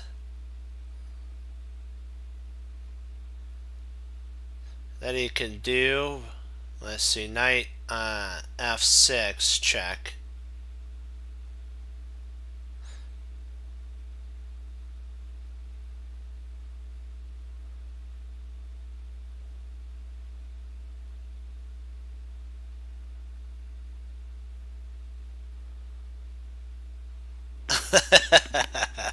Hey, I love how you think there, Frank. You gotta love that one. That is true.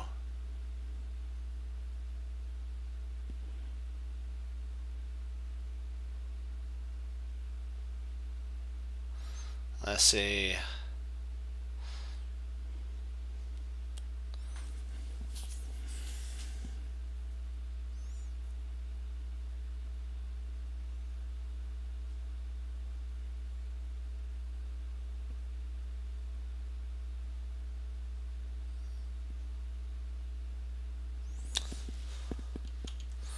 Well, knight f4, knight f6,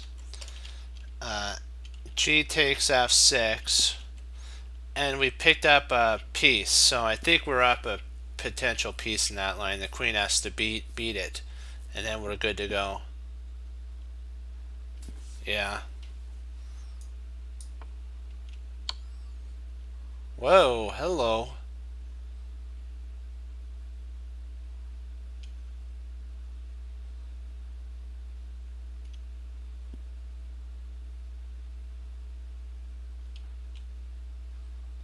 Do we take with the bishop or the pawn?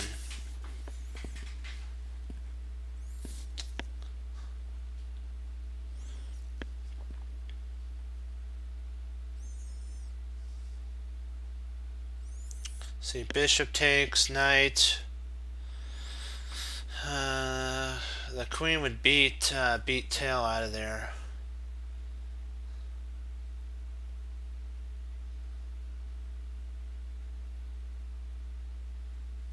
Yeah.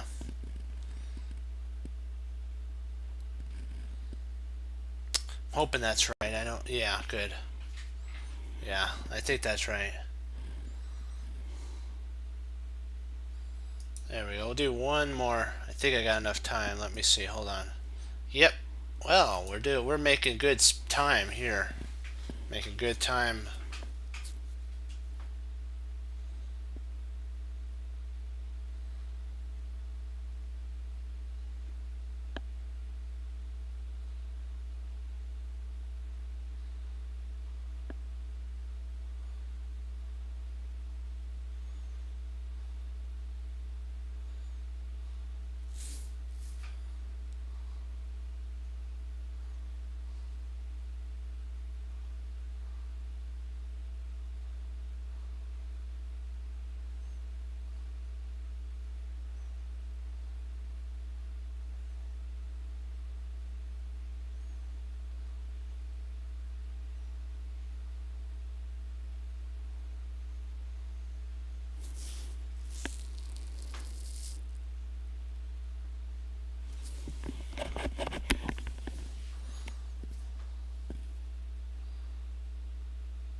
Yeah, I think you're right on that.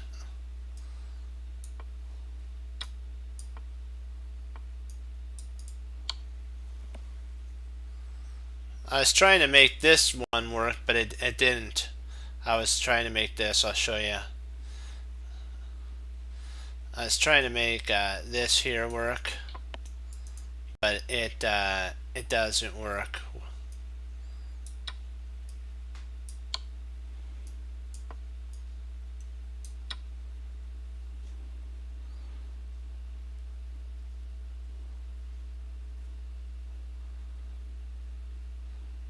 Let's try to make that work, but I think it's more of a draw at that point. And this is actually winning. And then you take and it's all over. So we gotta go for the KO. One more. We got enough time for one more. One more. Let's do it. Let's own this thing.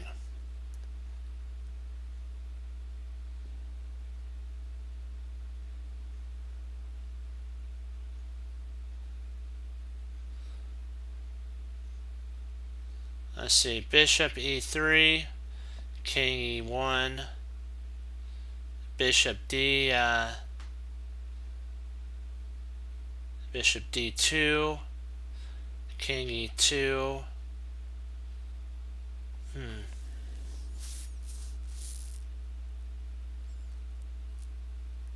That would win a piece, wouldn't it? Well, maybe. Let me see. I'm trying to see if that actually does win a piece. Let's see, queen d4, check. King f3, queen e3, check. King g4. And then probably at this point we'd have to play h5 here. h5 check. King takes h5, and then queen takes e4 at that point. I think that's the one.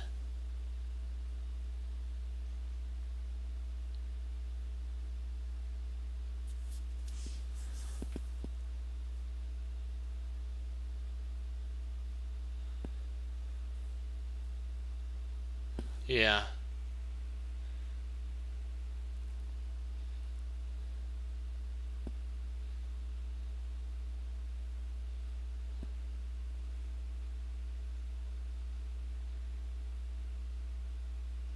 Oh, it'd probably be g6 then at that point.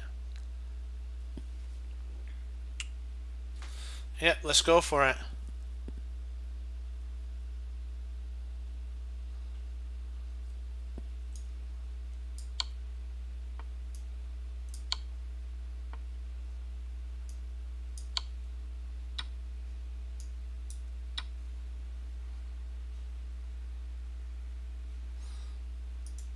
Let's see how we're doing.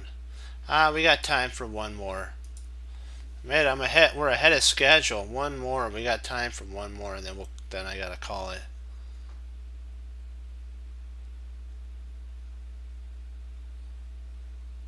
Wow, we solved that one like fast. That I thought it was gonna take like 5 minutes. We got that one done in like 30 seconds almost. Close to like a minute or two. That was like super fast. Super duper.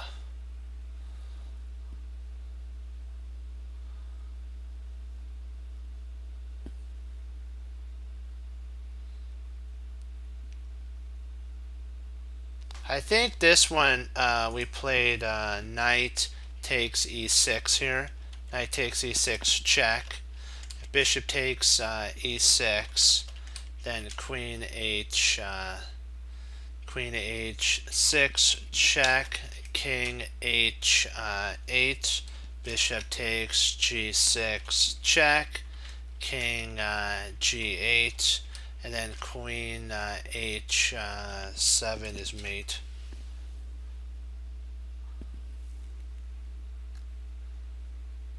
Just try to see, is there any counter play he's got?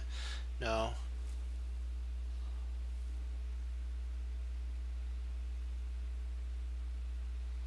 Let's see about the, okay. Knight takes e6, check. F takes e6.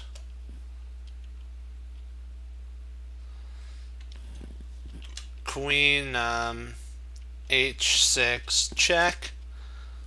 King f7.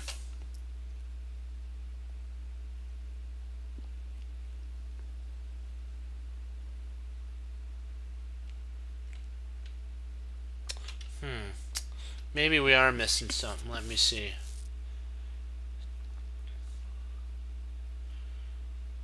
Let's see. I'm not doubting our move order. I'm just taking a look. Let's see. Knight takes e6, check. F takes e6. Queen h6. King f7.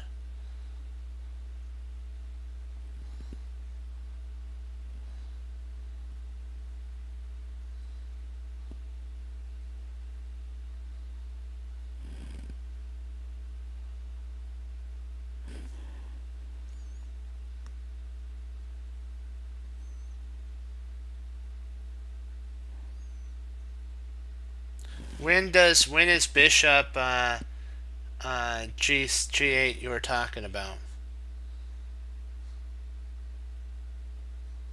Oh, right now?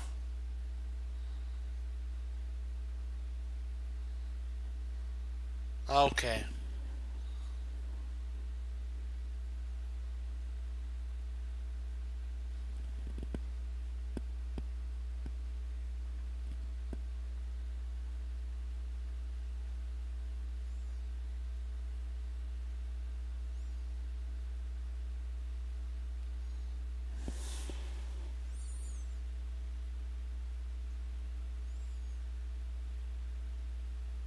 Yeah, I think you're right. I think that is right. Yeah, that does look like a nice idea. That threatens me.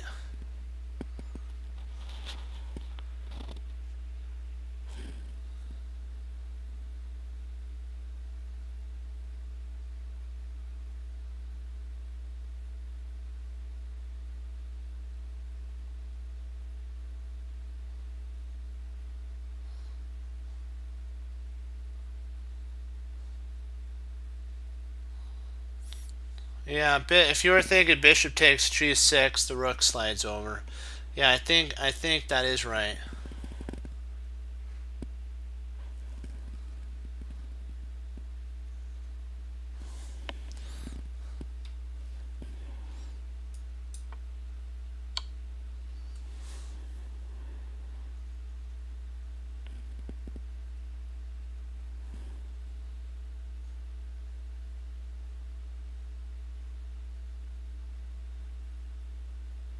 I think it's. I'm not sure if it's. Is it King H1 though? I'm not sure if it's King H1. I think it. I think it might be King H1.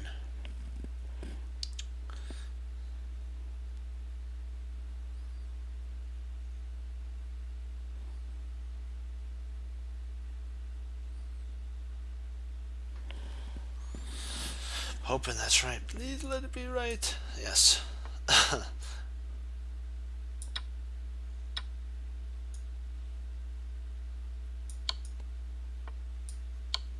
Yeah, nice work. Okay, we'll end on that.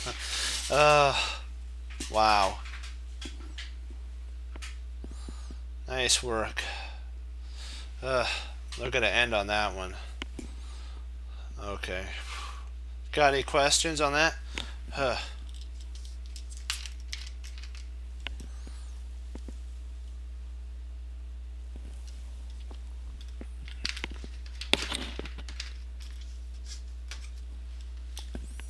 Wow. Okay, any questions? Oh, you want to look at knight takes? It doesn't work because he can run, but we'll take a look at it again to write it. Hey, we're not, and our streak isn't done. So not to worry. We're good. We're going for it all. We're going 100%. As long as the Lord's blessing us with the ability to think, we're going all in. Queen H, king there, and there's nothing really that we can do. We can't play here anymore because of that. If we tried here, the knight would just take and it's all over. So there's nothing.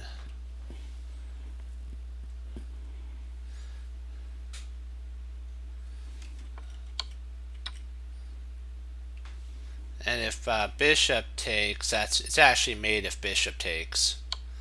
I just want to show you the sweet mate. He has to blunder though. Black has to blunder. But if he takes with the pawn, black's the one in control at that point. Black is the one who rules at that point. But if he doesn't take, but he takes the bishop, we win in 3. If he doesn't, we lose. So you want to play moves that you win either way. So do you have any other questions?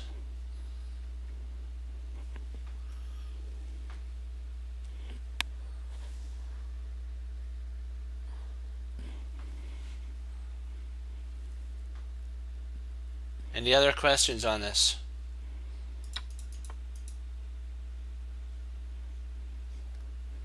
Here.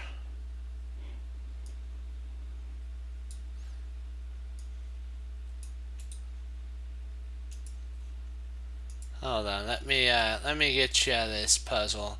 It's always a good one to have. It's a pretty fun one you can go over, and then I'll log.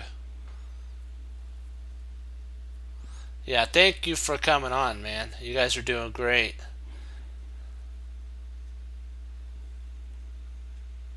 Come on. There we go. It's working with us really good today, so hooray on that. I have 2 successes. It's not causing us a headache. Alright. Let's see. Here we go. Whose turn is it? It's not. Is it? Uh-oh. My bad. I think I have it incorrectly marked. Oops. Is this it? Yeah, this is the one. Yeah, here we go.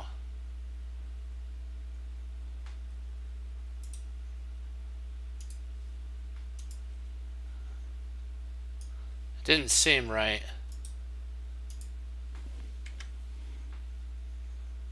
There we go. Now it's our turn. It's our turn.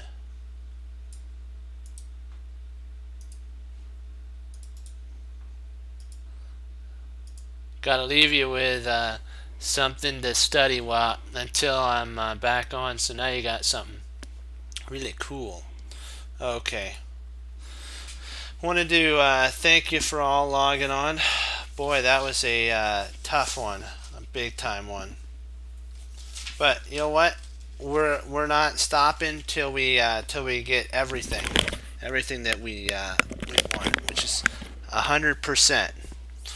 Remember that life is about treasuring your victories and learning from your losses. Remember that mistakes don't define you. It's how you handle the mistake that defines you as a chess player, as a person, because it's not if you're going to make them, it's just when, and it's how you handle yourself. And do you learn from it, or do you let it get you down? We don't let it get us down. There are no limits. Bruce Lee said there are plateaus, and we must not go there. We must not stay there. We must go beyond the plateau that we're at, and that's what we're doing. We're striving for more victories and to honor the Lord.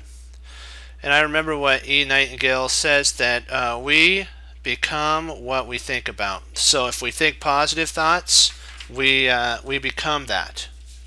And then Bruce Lee has another good one.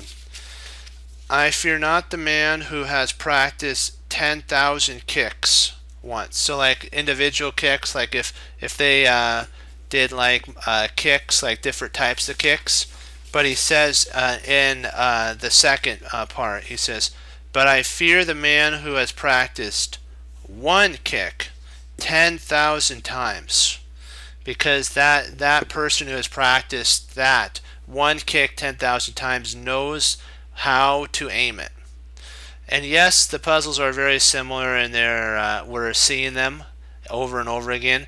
But if you think about it, when you buy a puzzle book and you go through that puzzle book, how many times do we go through our puzzle books? Multitude of times. So it's not a bad thing that we see the same puzzle once, twice, maybe even 3 or 4 times. That type of pattern, my friends, is what will come up in your games. And so just take those to heart, like pins, skewers, forks, double attacks, all those, and X-rays, all those you'll use in the middle game. And if you ever worry about like, oh no, I'm not going to remember a certain line, remember what Jeremy Silman and the Grandmaster say. If you forget your plan, or if you have a foggy mind for just a second, develop your worst piece. And then what you can do is make a plan based around what your opponent does after that. And you're not thrown into a tailspin after that. And what we have to do is remember what Yasser Seirawan said. He has a really good quote that I like. Every long journey begins with one small step. And I also quote that there's 5 grounds, and we'll get through them really quick because I want to talk about the one that's the most. There's the wayward, that you throw that you throw your talents out and it's no longer, you really don't treasure what you have. Then there's the rocky ground, where you do really good for a while, then you have a hard time, like you make mistakes and then you don't know how to handle the mistakes and learn from them. You let it get you down. And then the big ground that I've noticed that a lot of chess players have is the thorny ground. They don't want to put in the time to work. They don't want to do that. Well, I can't say they don't. They may, but you have to work in the right area. You have to remember that life does come up, things do come up in your life, but you have to make time for your chess studies. Otherwise, what will happen is you'll lose ground in your fields, and the weeds will start to take over. You have to weed it daily. You have to be like the good ground that at harvest time, 20%, 40%, 60%, 80%, and all the way up to 100% bumper crop can happen. It's not if a weed's going to happen, it's how do you handle a weed when it does arise. Do you leave it? Or do you reach down even though you may be sore and you may not want to study, and pull that bad weed out so it doesn't even get started in your life? Okay, what we're going to remember what we do. We hang up our coat, we hang up our hat, we sit down and study when most won't. We do. And that makes all the difference in our studies. So, you know what? And we also have to remember to honor the Lord and give Him the glory for everything. We have to remember that the Lord giveth, as it was spoken, and the Lord taketh away. And always in all things, blessed be the Lord. Okay, as Wesley So says, through the Lord Jesus, and as I say, God bless, and I'll see you guys next time on Chess Cruncher TV. Have a blessed morning, afternoon, evening, and Lord willing, I'll be back on tomorrow. And we'll strive to cross over that 2400 marker, and we're going to continue to climb from there. Great job, and thank you all for the help.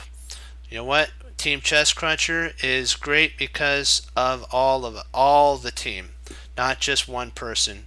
My dad and mom and my family taught me in sports and in life, there's no I in team, there's we. Okay, be blessed, and I'll see you tomorrow.